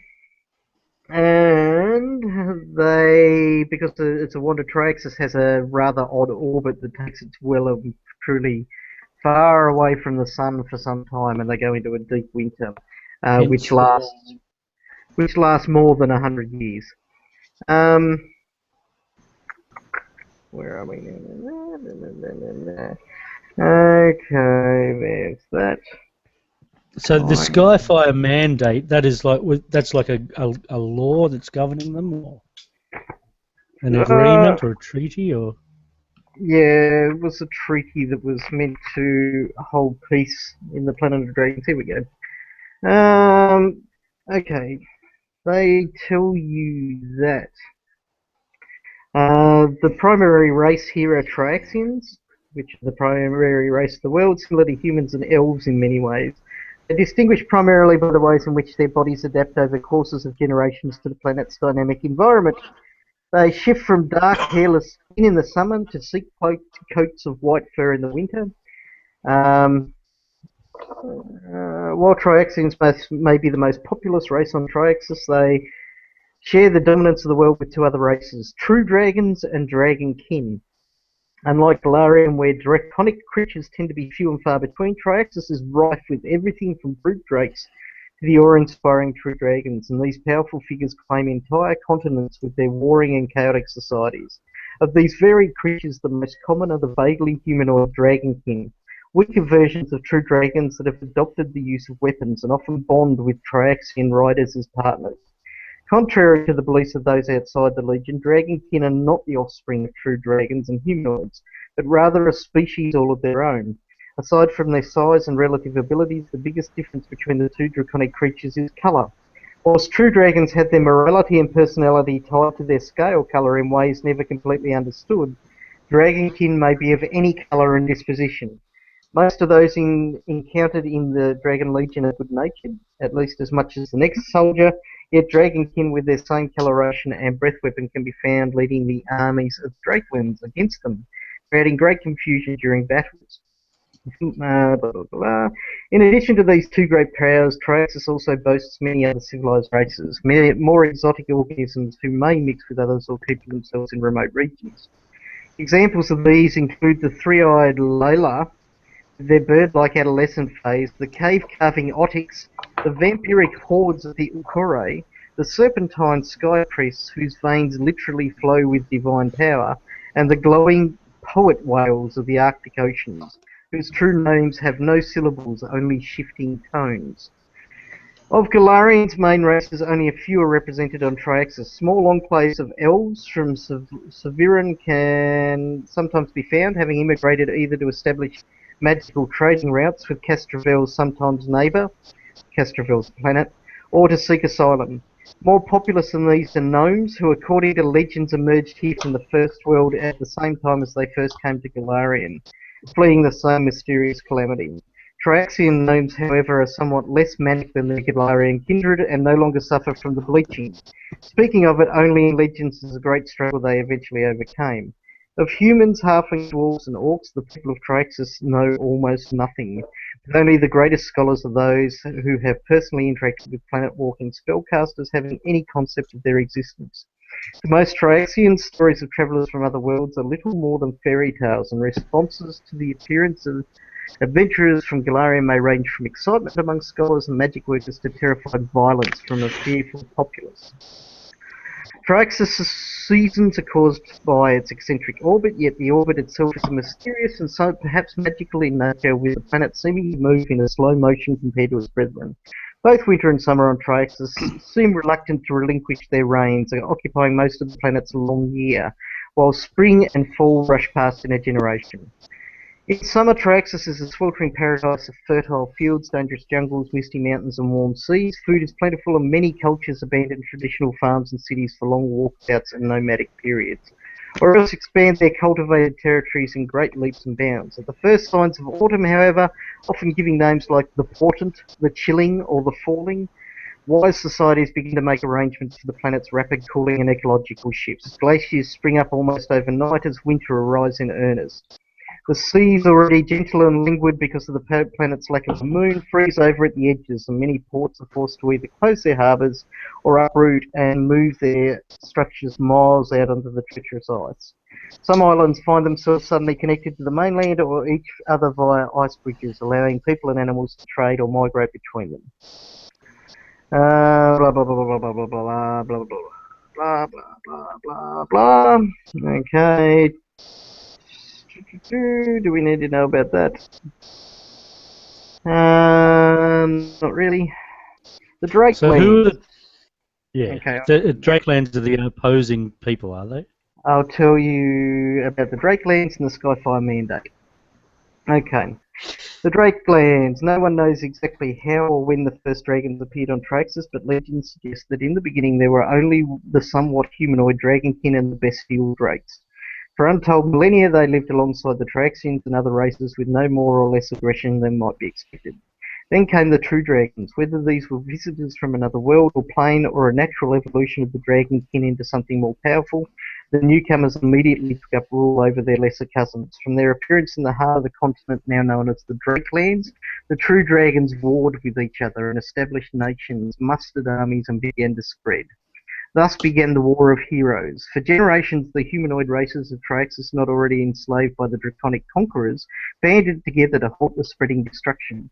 Joining them in this fight were those Dragonkin who resented enslavement and subjugation, as well as the good-natured metallic dragons who sought to oppose the conquest-minded brethren. It was the first great alliance that eventually halted the dragons' advance, ceding them a single continent for the territorial disputes and establishing the Skyfire Mandate to guard against further growth. Today the Drakelands are a squabbling, chaotic mess of independent fiefdoms. These territories range from true nations complete with functional governments, metropolitan cities, and high quality of life for their subjects, to simple slave camps and villages paying terrified tribute to an overlord. Yet at the head of each state is a true dragon who sees the nation as his or her territory and its governmental coffers as a shining hoard.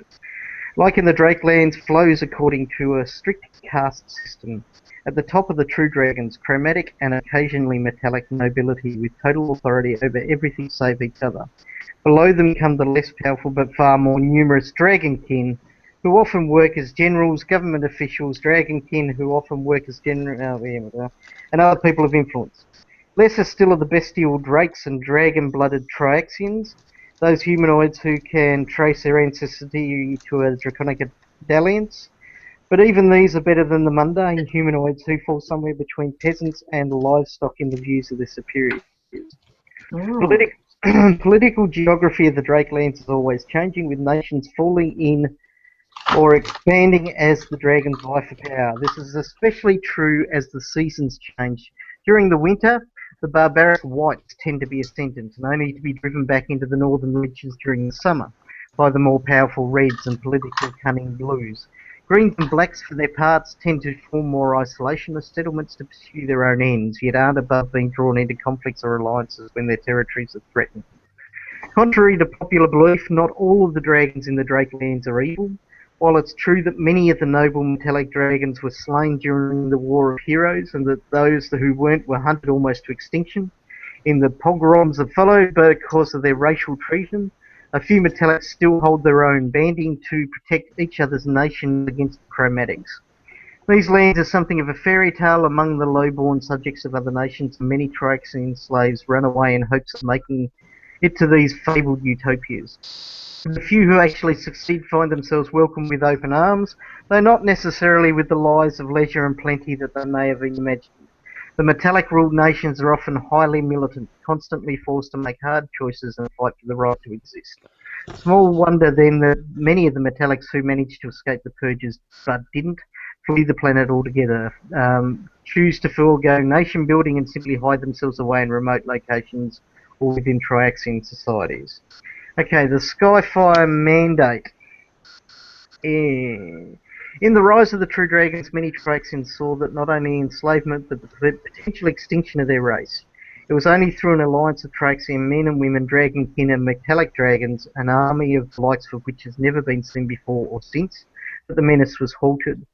Huge sacrifices were made, including the lives of most of the humanoids' true dragon allies. Yet the spirit of their alliance continues to live on today in the form of the Skyfire Mandate.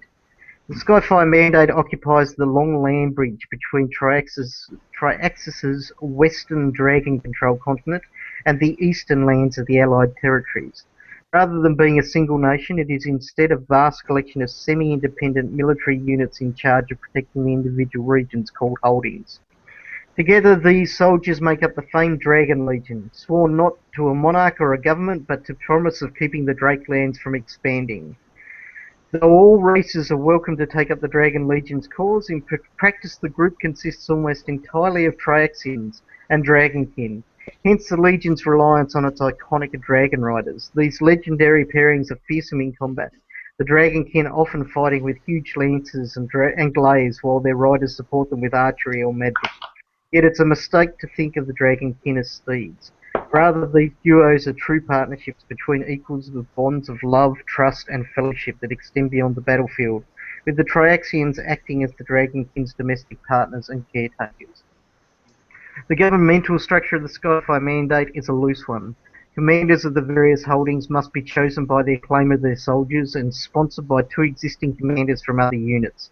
Once instated, only a vote of no confidence from the men and women under the direction can remove commanders from power. Policy and overarching strategy for the Legion as a whole is set in meetings of the Tribunal. 13 of the most seasoned and respected commanders in the service, but beyond this, commanders have complete authority within their holdings. Though disputes between commanders are heavily discouraged, they can be settled through meetings arbitrated by the other commanders called parleys, or brought before the Tribunal, or in extreme cases can be decided through single combat. Outright military action against another commander is considered high treason, with all of her commanders immediately seizing the offender's holding and carrying out the sentence of death by high altitude drop. Of course, the majority of citizens within the Skyfire Mandate are not legionnaires, but rather simple farmers, woodcutters, merchants, and other common people. They organise primarily into small townships and even city-states, so the formation of full-on nations is discouraged by the Legion, a process many would-be rulers get around by establishing far-reaching guilds. These people are largely left to govern themselves, though the Dragon Legion both recruits from their ranks and retains the right to requisition what supplies they require, a little-loved process known as tithing. Though the commoners naturally grumble about the military fatting itself while producing nothing, those who've seen the Legion or its enemies in combat rarely challenge the practice. Lately, however, many of the larger city-states to the east have begun protesting, demanding that the Legion leave them alone, and sometimes even going so far as to claim that the dragons are no longer a threat. As the Skyfire Mandate is hundreds of miles wide, the border holdings naturally see far more action than those in the more eastern regions. While this gives those gun-ho commanders who claim the border fortresses that much more respect and prestige, the eastern holdings still pull their weight by regularly rotating units into certain fortifications along the border, maintained specifically for that purpose, running minor invasions and annexation missions, dealing with local governments, and by patrolling the vast stretches of sea to the north and south to make sure the dragons don't simply try to fly around. Still, the fact that these soldiers get to retreat to relative safety rather than constantly living in the contested parapets make Eastlander a popular insult amongst the Western Legionnaires. And there you have the information that is shared with you. So where does Hornspur stand and all that? Spurhorn is... Yeah. Spurhorn is one of the westernmost So areas. it's a border fort. It is a border fort, absolutely. So that explains that summarizes the conflict pretty well. I guess we're on the good side. Feel good about that, you guys. We're on the good side. Good side is the side that wins. Have I gotten to get some holy water yet? Yes, you can have holy water. That's fine. How much can I have? How much do you want? Flasks. 5. Buckets. No. 5. Yep, 5 flasks. No worries. And now that I'm done there, can I go to an armory and see if I can find a repeating heavy crossbow? You can, and you can. And they'll even supply you with one. Thank you. You're a very naughty man, Kevin Flynn. Hey, who says I did that? The There's colour no of the tea. evidence. There are no log files. I checked. The colour. The colour of the Colour outline. affair. Dead giveaway. Do you Hey, have have they any got any +5 Vorpal Holy Swords? No, Damn. not that they're telling you anyway. No. Any alchemist fire or tanglefoot bags? Now, is there a place to go have some ale? You can go to the mess hall, but they don't. They sort of frown a bit. It's very martial here. They're very, very the restrictive women on fight? drinking. Do the women fight? Do the women fight? Yeah, Why there are not lots of they women here, or are they eat majority and men? have- Yeah, yeah. No, the women fight. Good. I want to go eat and have something to drink. Oh, You need to mess for dinner in case Kaylee's there. yeah, they'll bring food to your room. Just order pizza. Room service. They Um, probably don't want us wandering around too much. no, yeah. Actually, you can put that repeating heavy crossbow on hold, and they're not going to give out any alchemist fire and stuff like that until such time that you've seen the commander and they decide what to do with you. You see, as you're wandering around, you get as many suspicious looks about you and fearful looks at you as you do, curious ones. So people know who you are, kind of. Everybody or wants lustful to, ones. everybody wants to have a look at you lot, but you see quite a few of the people that do get a look at you are sneering openly. I'm hurt. You're right back at him. If people are looking, I'm getting my strut out. I know some really good spells. FYI. Awesome. The evil witch is at her best. I will curse all of you. Right. I'm going to a number of places. Firstly, I'm going to the infirmary. I'm just going to check in and see if there are any wounded there that I can assist the local clerics in healing who's there or providing any administration. When you arrive in the infirmary, there's a dragonkin that bundles you back out again quite quickly. His name's Roger. For purposes of being Roger the medic, and he sort of looks at you up and down. He says, "What do you think you're doing here?" Okay, I presume I do not understand a word that he says.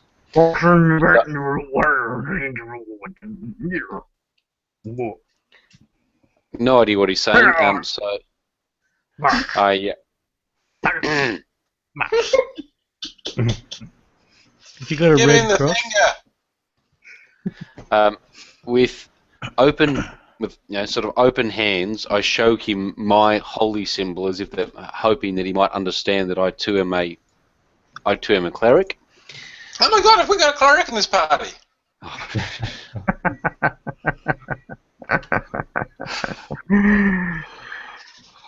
No.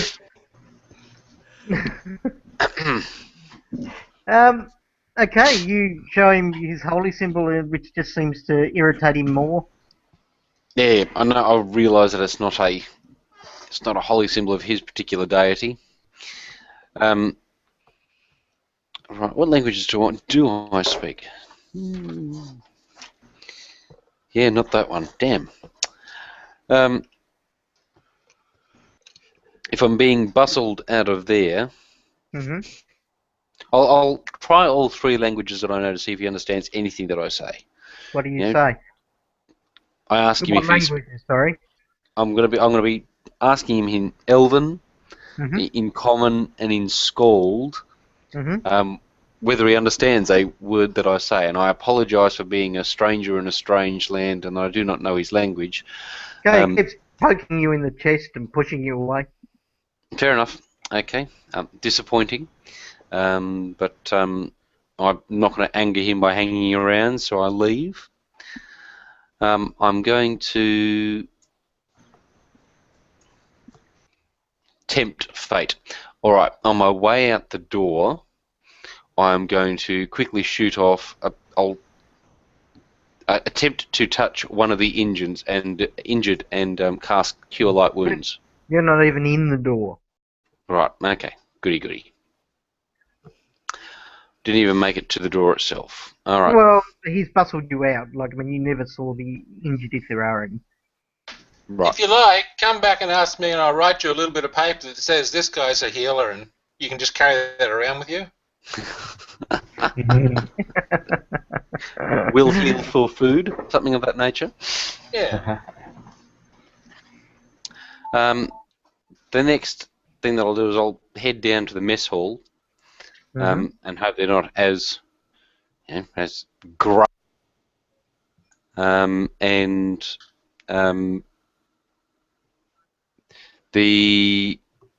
If I get anywhere near the cooking areas, I'll just be keen to learn some of their recipes. This isn't an episode of The Woman's Weekly, Matt. Oh, You shut up. realise this, I'll don't you? Allow me to role play, Mark. Give me an opportunity. Yeah, This is what Jack would do. This is what no. Jack would do.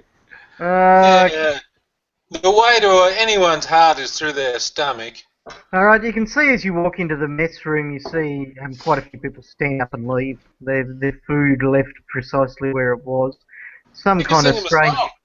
purple dish. You see Biscaylee sort of is sitting there with her with Ephraxis, and she looks over at you, and you see she says something in a strange lilting language that you have no idea what it is, and a few people yell back at her and a couple others, and she sort of moves over towards you.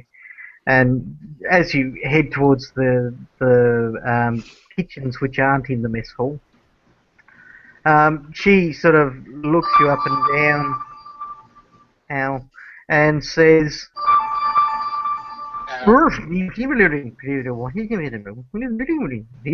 and then points back in the way you came from.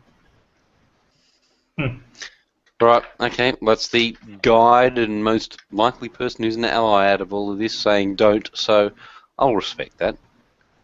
Alright, I really need to find somebody who speaks my tongue, and I will ask, I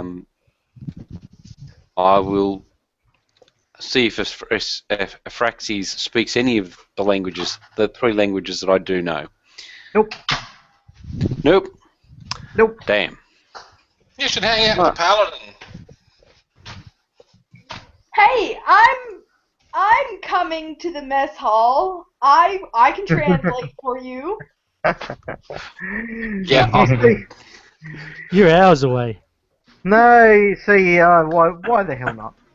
You see, in comes Tina, freshly laundered clothing, with beautiful spilling hair that she spent hours brushing, or at least trying to get her dwarven companion to brush for her. Who sort of pointed I'm out gonna end up just tying it back because the knots won't come out. Yes, and she sort of moves over towards you. You see Biscaylee is there. Actually, she's speaking in a language that you don't know currently too. But as you walk towards her, she switches to Draconic. And she looks at you and she says, "Your friend here is courting with death. There are many warriors here that are displeased with his presence." Kina. Displeased with his... Well, I mean, I find him displeasing personally, but why? Why are they don't know him like I do. Why are they displeased? They fear what they do not know, and without Commander Faramol's blessing, there will be trouble, I fear. And I sighed. I'm like, oh, I understand the fearing what you don't understand part. I mean, I'm a witch. I get that all the time. And I sighed. I'm like, I guess we'll have to go see the commander before I can spend any free time. And The commander's a very busy man. He has declared that he will not be able to make your acquaintances until the morning. There will be a council held as to what to do with you all. Tomorrow morning there's going to be a council held to decide what to do with us. That's right, says Fraxis from behind her. Are you hard of hearing, witch? Oh, good to know some things don't change. Huh. I was just making. You know what? Never mind. I told you all, order pizza, get some sleep. By the way, Biscali turns and admonishes Aphraxis for his rudeness. Turns and says something in a language that you don't understand, but you can tell that it's harsh. And Aphraxis sort of takes it almost as a slap. So I say, hey, I'll let my companions know about what's going on. After that, should I come back, or are you busy? I am eating my meal. Why is it that you wish to come back? She looks confused. Kinda like talking to you. Sorry, what was that? Keena's just like, oh my god, I have no game. Seriously, why is everything going wrong? I actually missed it because somebody spoke at the same time. Okay. This is like, oh, I just like talking to you. Then certainly you can come back and speak with me. Perhaps we should meet somewhere a little more private, though. Your presence also disturbs people, even though you speak our language. Well, that's fine. I'm used to that. I'm not offended. Perhaps we can meet in the library. Yes, let's meet in the library. I will talk to my friends, and when I'm done with that, I will meet you in the library. Very well, I will see you there in about an hour. Sure. Oh, this is such a perfect opening for a murder. Was Tina And with the the witch is all candlestick about in the that. library. That's right. Yeah. So I say, hey, come here. Alistair, we everybody, we need to talk. I get everybody, I bring them around. I'm like, hey guys. Ring around. Hey guys, Wrong, Rosie. here's the deal. Everyone hates us. Now you know what it's like to be me. Oh, boy. I try to magically summon a small violin to start playing. Tomorrow morning, there's going to be a council to decide our fate, and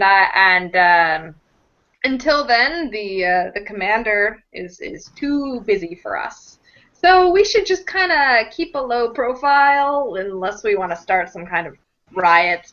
Oh, if you do want to start a riot, though, I mean, chaos, right? Fun, right? So who's with me?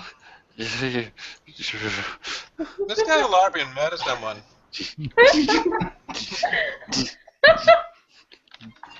Oh, Oh, who did that? That's perfect. I love it.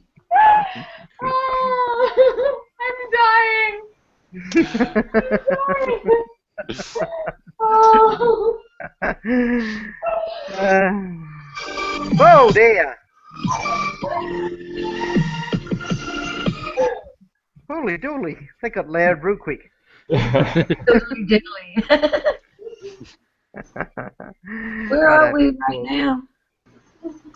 You're in B. You're on the Are we- top map You're in the top map in 7. 7. I just have to let you guys see my face now. Oh, we're back in our rooms, or Yes, you're back in your rooms. Well, I have a gift for Evan. I'm going to hell give with you my light crossbow because you looked really silly falling through the air. The least you could have been doing was still trying to shoot at the enemy. Taking a shot, Phil. And if you happen to find yourself out of spells, you could use this light crossbow. You are supposed to be proficient with simple weapons. Well, Especially since you're not going to wear any decent armor. I'm a witch. I'm a witch. For me, wearing armor would be like you know, putting your weapon inside of safety foam. I beg you. I have I to want let the safety magical energy radiate. I can't do that inside of a suit of armor. Okay. Wear your mage armor all the time. Why does that get the violin? Yeah. So, just so you know, if anybody's searching for that in the soundboard, it's called Woe Is Me, the world's smallest violin. It's the EO dubstep remix. I should have told from the dubstep remix how it was going to end up. Anyway. Put that light crossbow in your equipment list. Okay, I will have a light crossbow. Look, the dwarf gave you something. Somebody likes you. I don't know how to feel about this. Oh, she's the only other female in the party. We girls have to stick together. I will. That's one of my, what is it? I am woman, hear me roar, my shared aspect. Yes. Yeah. It is. I'll make you a hairband out of some of my owl feathers.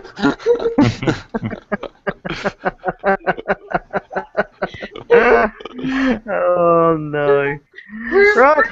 We don't understand each other, but we're trying. We're trying. I'm not trying to understand you, I'm just trying to keep you from getting killed. Aww. That's where you're doing it wrong. That's where you're doing it wrong, Ergen. Oh One does dear. not keep a pet witch. Yes, the Lord said, "Thou shalt not suffer the witch." I have to say you have helped quite a bit. Aww. This is No, like not- an emotional moment. It is. I wouldn't say that in front of the others. Careful, Mark is wanting to stomp on those. The dwarf is positively gushing.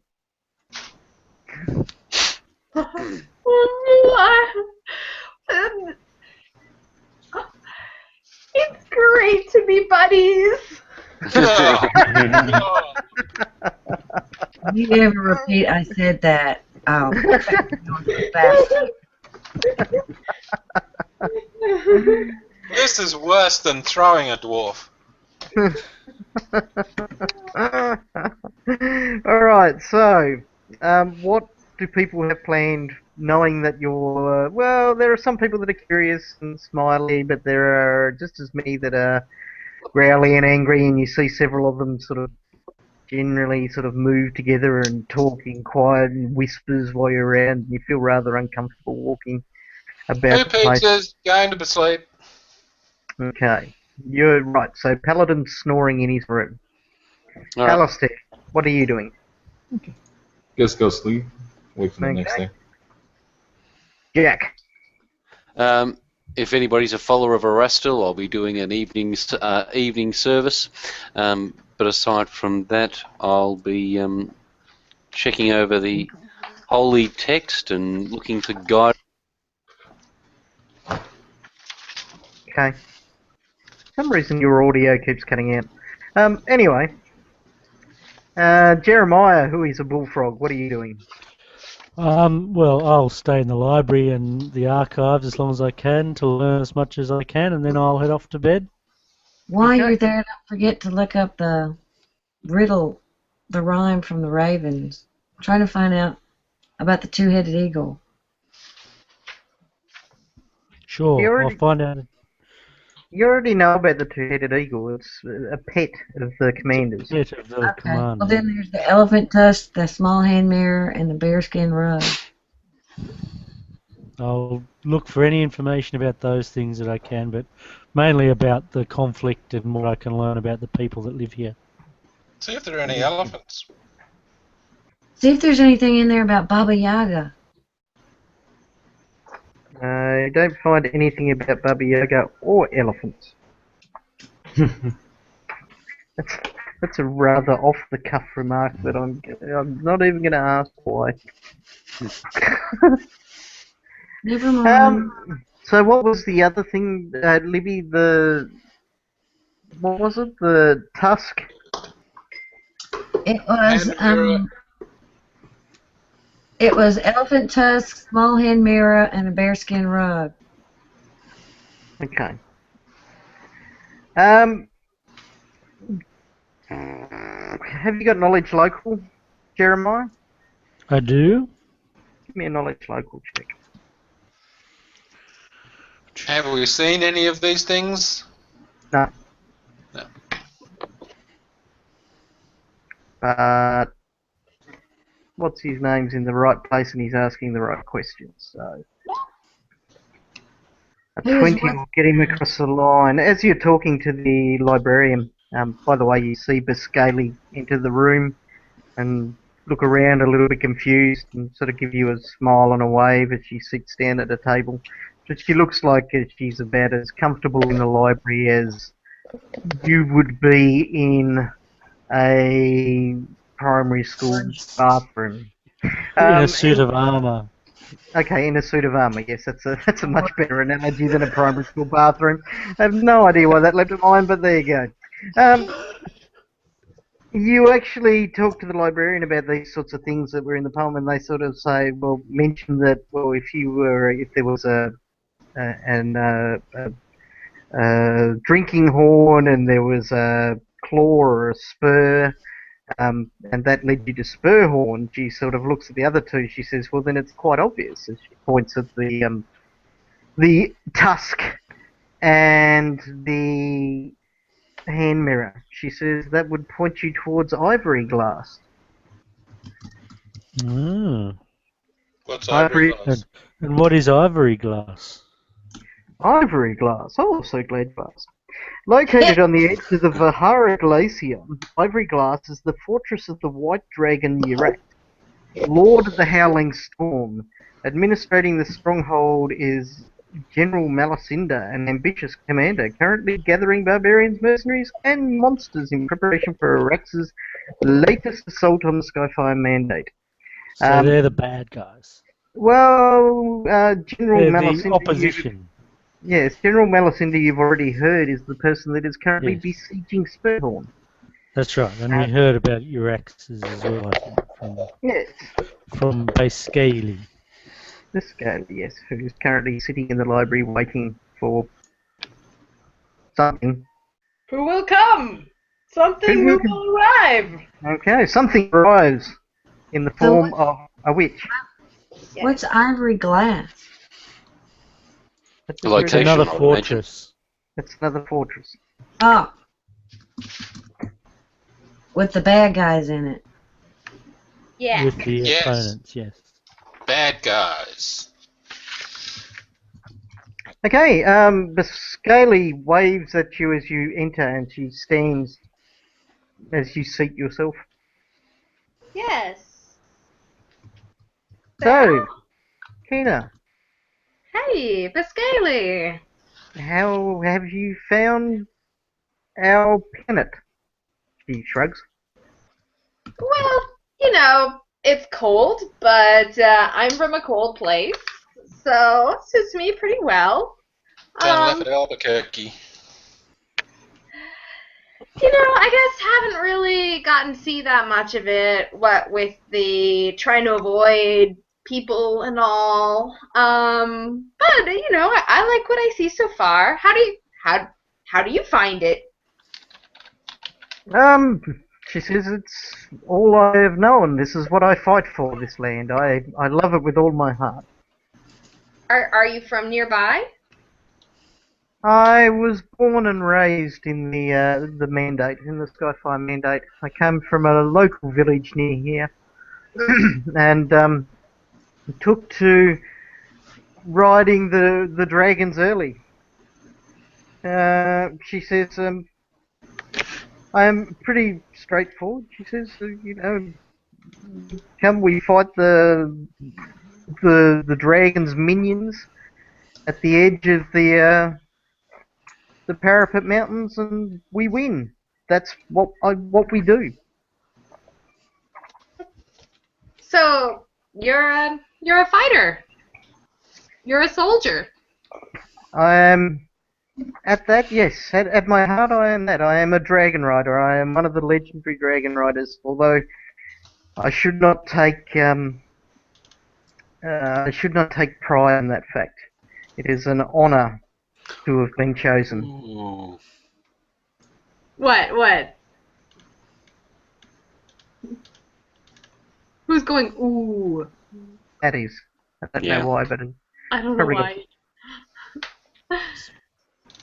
I say, all right. I it's not really the same thing because, my owl's not a dragonkin, but witches work very closely with their familiars, so it's the same general principle. It's just a size difference. Well, size difference is yeah. There's quite a size difference. does your bird assist you in battle? Yes, she memorized. Delivers She's where I messages. keep all my spells, and she can also deliver magic for me. Ah, you wield the magic through the bird. Sometimes, if necessary. I mean, I like to keep my bird out of harm's way, but if it weren't for her, I wouldn't be able to have so many spells at my disposal. If you can't use the Just evil put- eye, you could give them the bird. That's awful. Yeah. She smiles and she says, would that trouble you not to have the spells?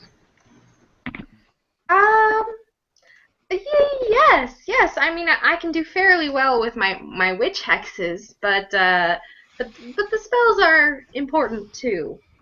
What is a hex? She says. Oh, a hex is like a curse. Yes. A hex is like a mild, temporary curse.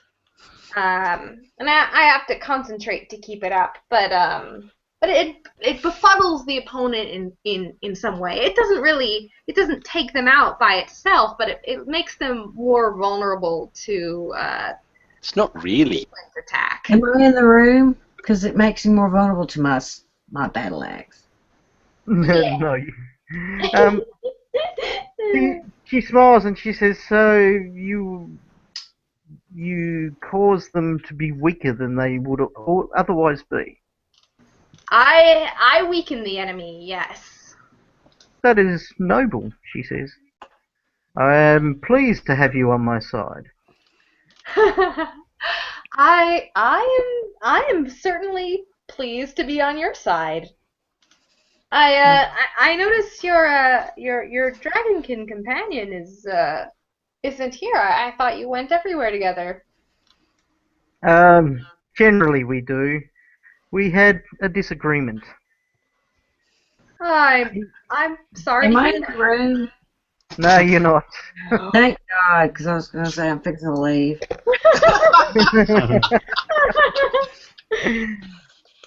I can Way probably to know shush we're buddies behind now, Argon. Way to know. Way to be a pal. Yes, we had a disagreement, she says. Oh, that's too bad. He is not terribly fond of you. I noticed that. I mean, usual reasons that people aren't fond of me is that I'm a witch or that I'm a tiefling. Oh, you guys, do you have those here? Your kind is more familiar to us than many of the others. You are like a demon or a Demon. devil. Well, it's more like my ancestors made a pact with the devil or a devil of some kind, and as a result, occasionally the offspring are born with my lovely little horns here. See, I've got this cute little tail, and it's really lovely. I didn't know you had a tail. Probably. It's just a tiny one, It's under my Nubbin. long witch's robe thing. You probably can't see it, but I don't ever want to that's see probably why I was abandoned in the woods and raised by witches. Abandoned in the woods and raised by witches. You put that on my character sheet. You put like wild, like feral on my character sheet. Can Jeremiah observe whether Bescali is glazed over by this life story? No, Bescali, you can actually see that Bescali is quite animated. She's laughing. She can't get over A, the tail, and B, raised in the woods by witches. And you notice that the wolves didn't raise her because they didn't want her. That's right. I'm just imagining. You wound me. I'm just imagining that Keena's now been raised in a gingerbread house or something like that. I totally was. We occasionally brought other children over, and I played with them before we ate them. Yes, good one. God. No, she seems quite. She says she means not to give you any offence in any way, shape, or form. She just did not realise you were as reliant or as self-reliant as you appear to be. She has a newfound respect of you. Keena's super happy. She's just like, yes, finally I do something right in front of this chick. I'm on the move. I have a friend. I have two friends. Biscayle's my friend, and Ergen is my friend. Ergen gave me if Ergen heard this conversation, she wouldn't be your friend anymore. Well, she's not here. Oh dear. Biscaylee said to you, she says, I must retire early as I am to meet with Commander Faramol with you in the morning. good. So I will say good night and I will be there and I shall speak positive words of you. Especially of you, she says, Keena. Can I ask Biscali a quick question before she goes?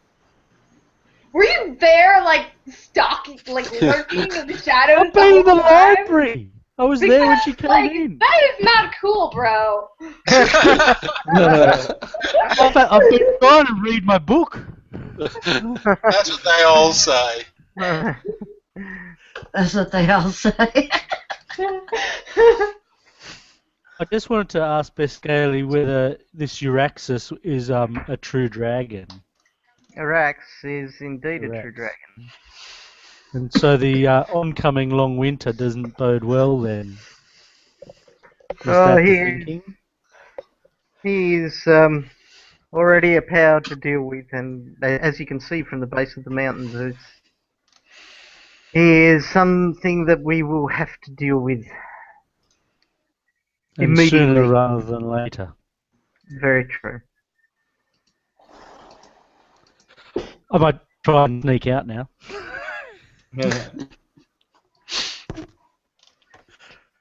Okay. I bid the pretty lady a good night and retire to my shared bedchamber. With your friend, the dwarf. My friend! Right.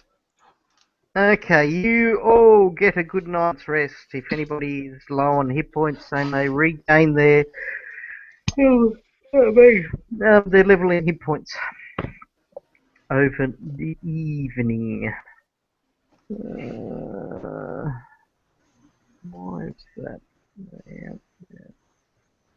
Did I show that picture to you last week? Yeah. Yeah, you did. We killed some of those things. Yeah, no worries. Okay, in the morning you're all awake, refreshed, and feeling sort of reasonably great about yourselves. You've given some local fruits which are kind of weird looking, but they taste quite nice. When a couple of the crossbowmen come to... that's not what I need. Come to lead you to the commander's quarters. Or to the briefing room. Before we go, who in the party can speak to animals? I can.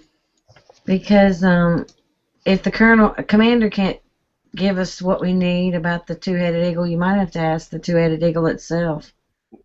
It's we're supposed to be following Baba Yaga's trail, and the two-headed eagle is one I of the think clues. the two-headed eagle, Ironsbird, Drinking Horn, they were all clues to get us to this place. No, they were clues that we had to figure out, and it. Yeah, but the figure out was that we come here.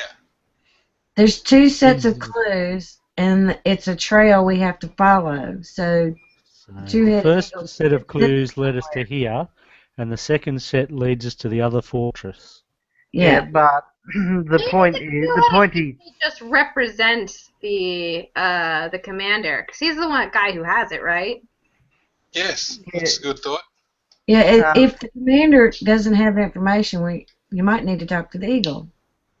All right. Well, he probably Can I will. offer in the fact that every other place that you've been looking for a location and a key. Maybe the eagle is a key. Ooh. Yep, the eagle and maybe something that So the we gotta bear. steal the eagle. The bear skin. Okay. How are we gonna get the eagle away from the commander? We have to dress up as bears. Maybe he's wearing maybe Bears. he's wearing a two-headed eagle medallion or something. Okay. You are ushered along towards the... what did I say? The conference room. You walk in, you see that this room contains a long table and comfortable seating for around 20 humanoids or dragonkin. Seated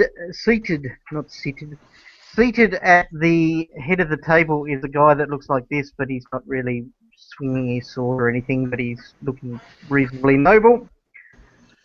Arrow. Okay. And he stands as you enter. There are also a number of other people and dragonkin in here, of who I am going to describe to you Mark, around about. Mark, Yep. before we get in, I'm going to be checking with those people who I know have been communicating with these people, for working out if it is Draconic that they're speaking, then casting Comprehend Languages on myself so that I understand Draconic effectively for the next hour. Okay, the dragonkin seem more comfortable speaking in Draconic, and that's pretty much where most of the conversation between the Triaxians and the dragonkin come from, but they are also speaking a language called Triaxian. Okay, well, I don't... I suppose I could learn. Alright, so most of the conversation that... no, nobody was there to tell me if the cleric was talking Triaxian or what the language that they would be speaking would be. Go on, take a punt. Stick with dragon. Yeah, I'm going to punt on Draconic. Okay, so Commander Faramol, who is the guy that I just showed you, is present. He stands and he welcomes you and he speaks in Draconic because he realises that, and Bescalia has said that that's pretty much the best language to use with you because some of you understand it natively. He welcomes you well and he says, I'm glad to, I am happy that you delivered Biscali and Ephraxis back to us safely, so she could deliver us tale of her trip to Summerhorn, I think it's called, Summerhold, and the response that we got from there. What we are going to do with you is the reason that I've called this meeting. So we need to work out precisely what you have to offer us and make a decision about whether you are welcome allies or further threats that need to be considered. I hope you understand.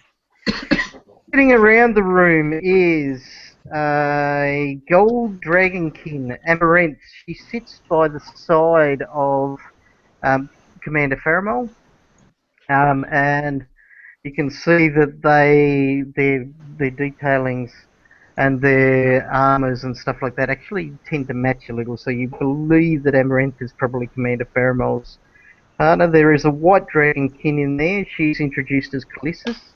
She's heavily adorned with jewelry. Welcomes you with a quiet voice and seems quite patient. There is a black dragonkin that sits next to her. He is, you can see he's got scars across his head, and he seems to be quite a well carried sort of veteran. He's quite gruff as he welcomes you, and you can see him fidgeting all the time as other people speak. There is a Triaxian named Jeriln. She's got white hair, which is turning grey, and she seems quite old, and you can see that she is partially blind as well. But she seems nice enough and welcomes you. There's Nevra, of who I have a picture. Here's the picture. Hello, Nevra. Okay, so there's Nevra. Looks Egyptian. She's a reasonably slender and beautiful dragonkin, and quite pleasant when she welcomes you. She seems openly curious about you. There is a Triaxian Samira, who's dressed in white armor, and you see that it actually matches Calissus, so you believe that Samira is probably Calissus's rider. There's a copper dragonkin, Tausoon, that's got large horns and thickly ridged shoulders.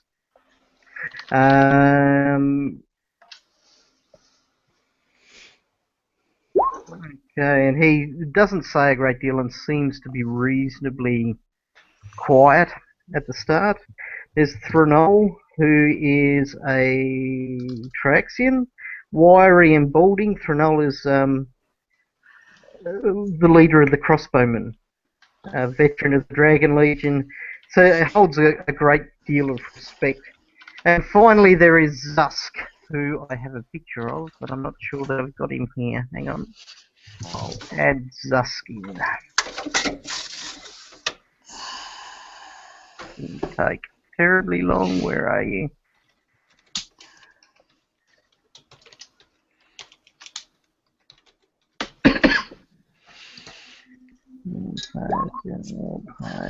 Righto.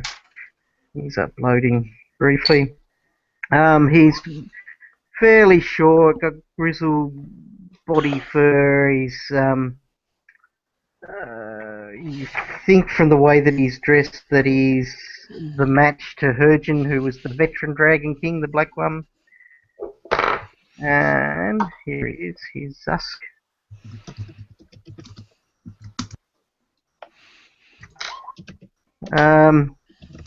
He speaks rather confidently. Zusk. As he welcomes you, yes, Zusk. And Faramol sort of says, so, first we would have, in your own words, a detailing of your presence, why you have arrived here. It is obvious that you are off-worlders, that have come through some kind of magical portal to arrive here, but what is your purpose here? Do we Who's this- summarize up to this point and just tell them that, or do we want to tell them the future plan? Who's speaking for us? Somebody who can speak Draconic. Just tell them we're on the trail of Baba Yaga and it's led us this way. They don't know who she is. Hopefully not. Yeah, right, so we'll tell them... Tell me what you tell Really? them.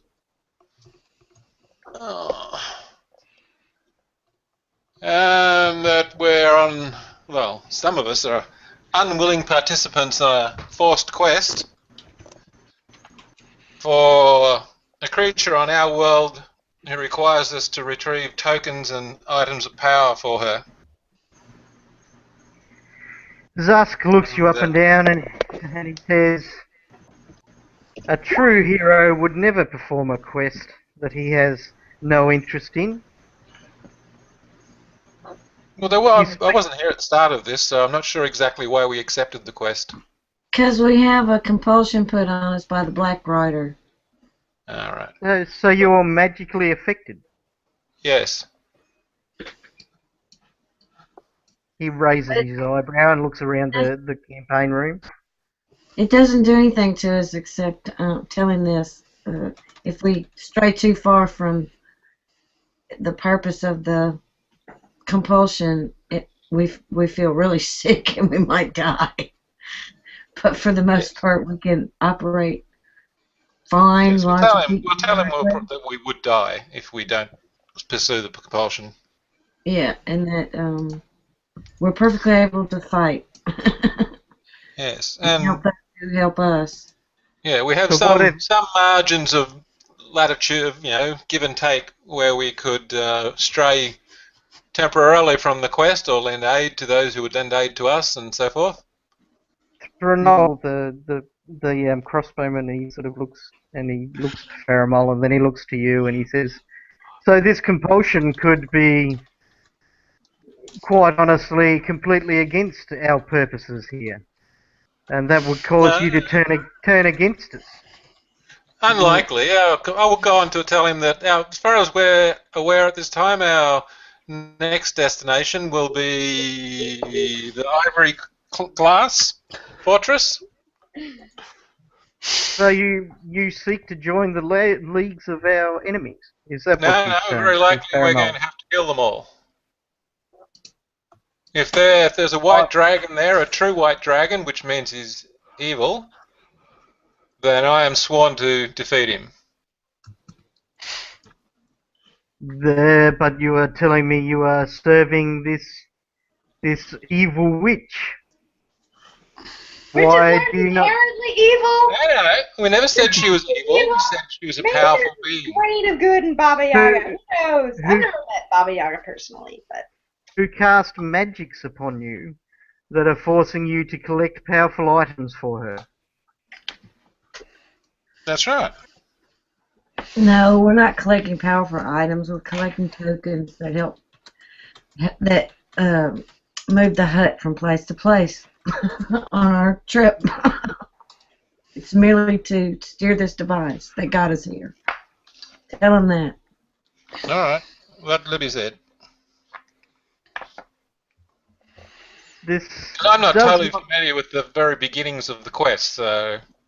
Yeah, we're not getting powerful items for her. We just find things that help the hut go from place to place. What is the purpose of this quest? Where does it end? Where are you released from this magical compulsion? We rescue Ali. He doesn't know all this. We rescue Baba Yaga, and that's the end of the compulsion. But what we want her to do is put a new queen on the throne. Of our land. Of our land. To make the winter's end.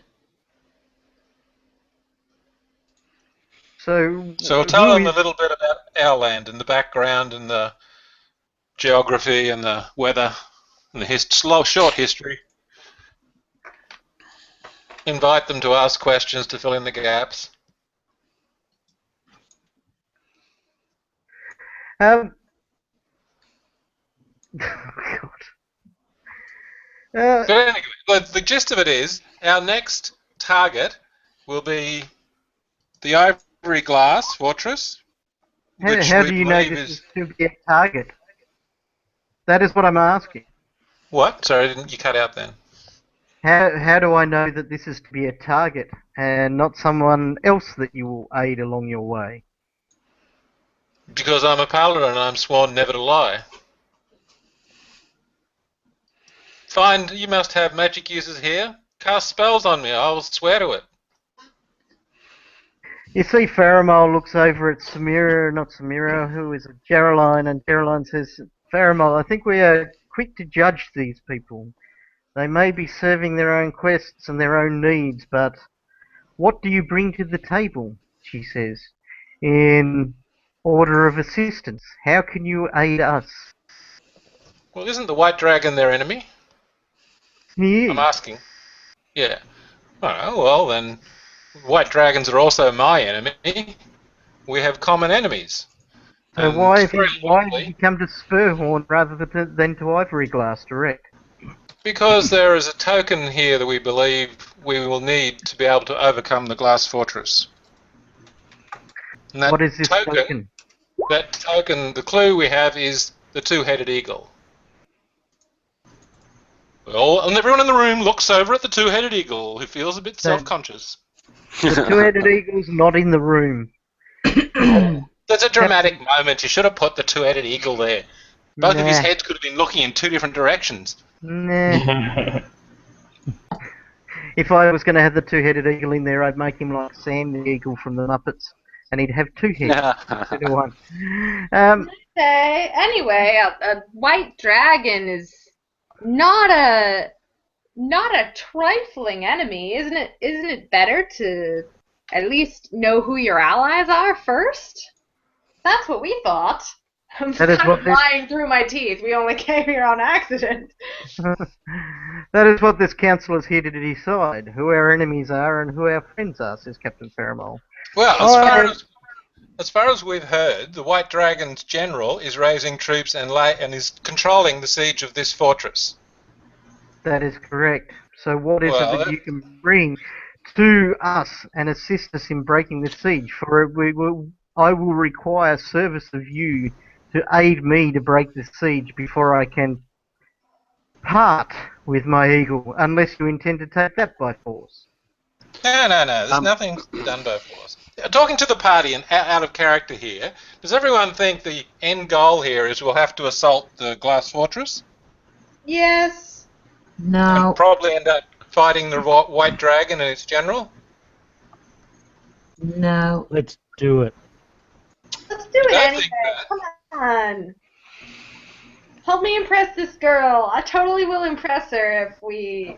Aren't the White Dragon and the General right down there in the sea? I'd tug on the sleeve of the paladin and say, is this commander not at all impressed by the fact that we saved one of their dragon riders? We have partially dealt with the siege that is coming their way. Do they not accept that if we were here to subvert them, there'd be one scout down today?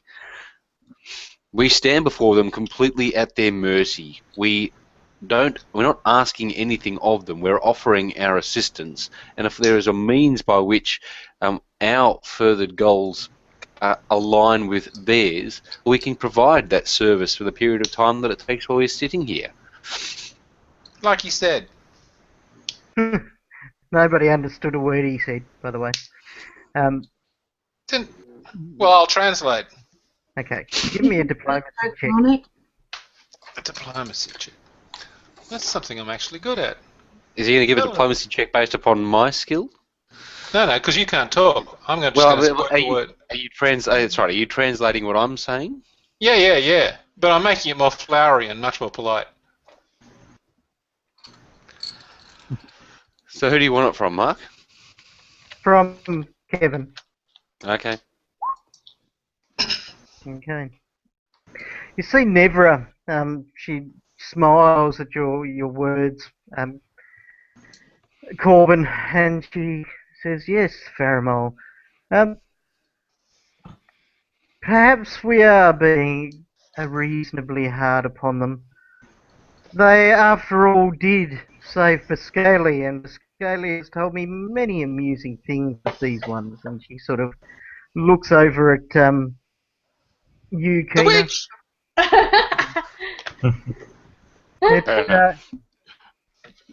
They are personable, apparently, and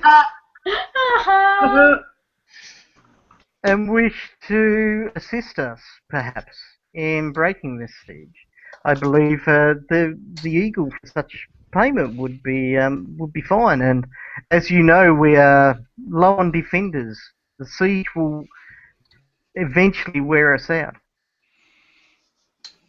And Faramir looks across at you and he sort of nods. He says, "That is conceded." So he says, "We will have a vote, and the first vote we will have is: are these not our are these our enemies?" And nobody puts their hand up initially. Initially. So we would, well, nobody puts their hand up. A couple of them sort of shrug around a bit, especially sort of like Zusk. He sneers a little bit he seems quite distasteful of the fact that you follow along like lapdogs doing somebody else's whim because they've cast a spell on you. And Hergen is also sort of like a bit rough, but neither of them raise their hand or place a vote against you. And they say, "Well, then we will hear from each of you what you could offer us in breaking this siege. What skills do you bring to Spurhorn?" So we just describe our class skills. Well, you can describe what you want. Is that what they're after, though? What military skills? Well, I can see from what I wear and my knowledge that I'm a military genius. Extraordinary. Alright, so you have knowledge of war. Exactly. Corbin the And I like smiting evil. And there is much of that within the ranks of Arax's forces. What of you, short furry one? And he looks at you, Ergen. Furry? Furry? That's my winter Okay. coat. Short, thick one, then. What of you? Well, I don't understand him, do I? Before coming in, let's say everybody's had comprehend languages placed upon them.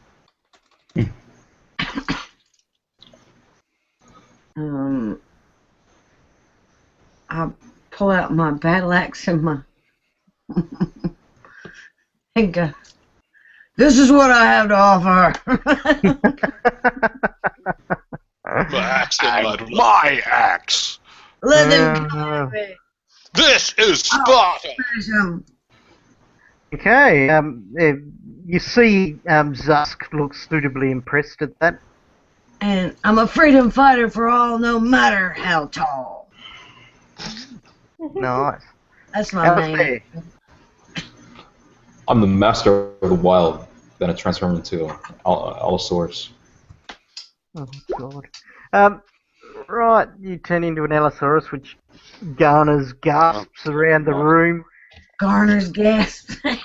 Garner's gasps. But, and how can that assist us break a siege, says Faramir. I'll lay siege to your siege, and I'll chop them down. So far we have 3 warriors. Right, okay. Oh, I forgot to say, and in looking at Kina, I wear proper armor. And what of you, cleric of Erastil, whoever that may be? They understand cleric. They understand devotee of gods. Yes. Oh, We are not simpletons. then that is my role.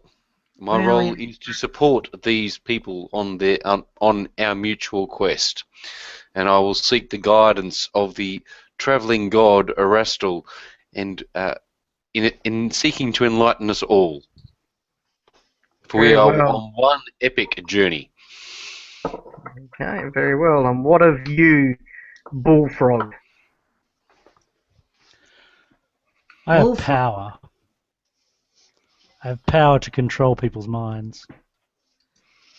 You see that sort of unsettles a few people around the room. Are we having our minds controlled at the moment? They glance about at each other. Couple of reassuring shakes of the head go through. And finally, you, Kina, the one that the Scaly is taken with humility. What can you offer us?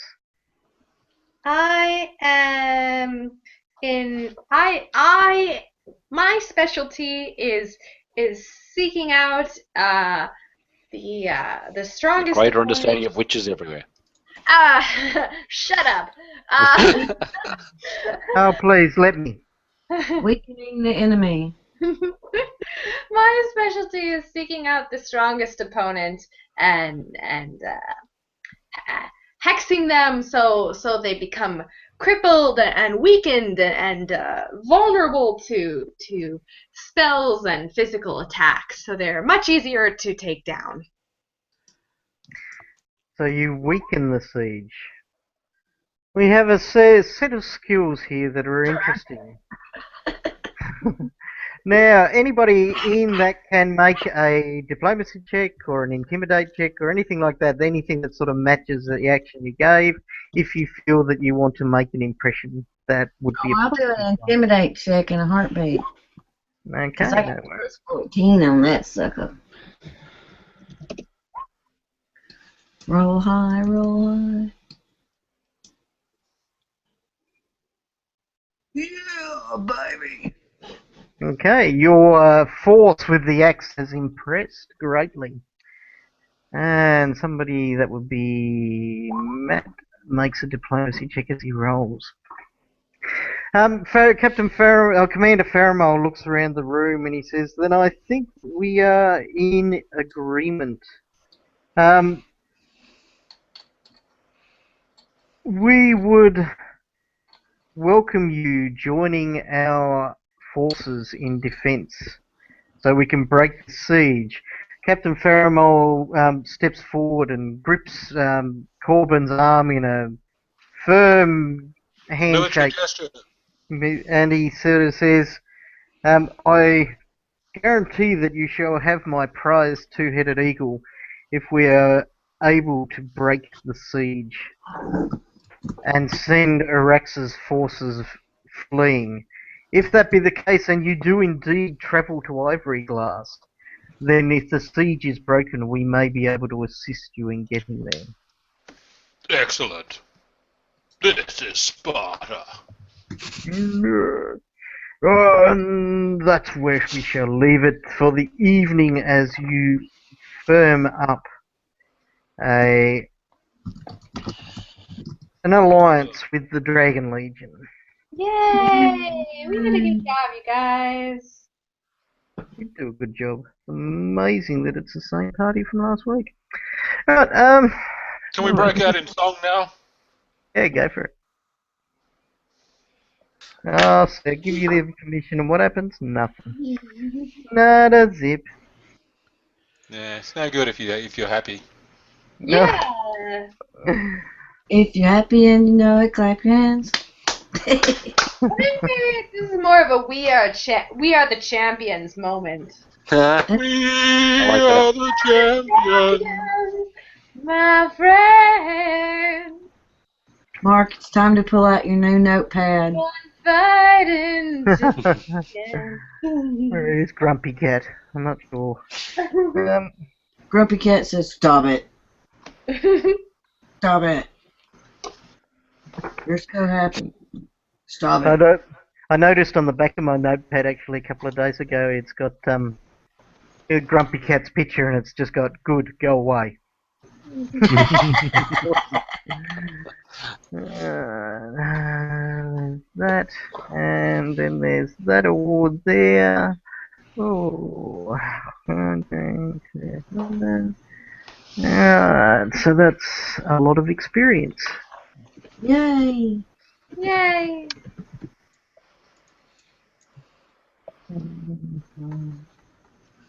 How many of you are there? 1, 2, 3, 4, 5.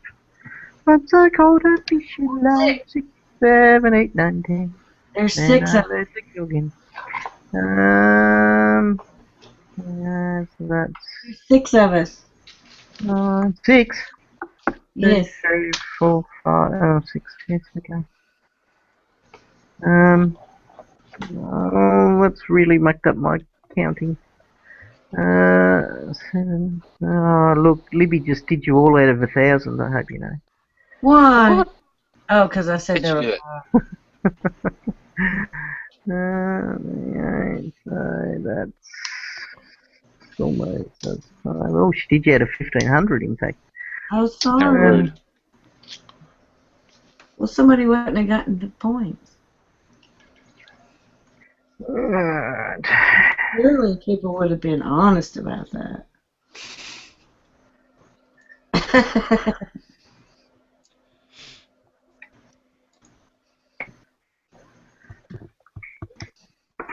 Cool. 7,450 experience points. Yay! Cool. Cool. How far away are you from 11th level? No! About Long way. 20,000. Hang on, what the? About 20,000, did you say? Yeah.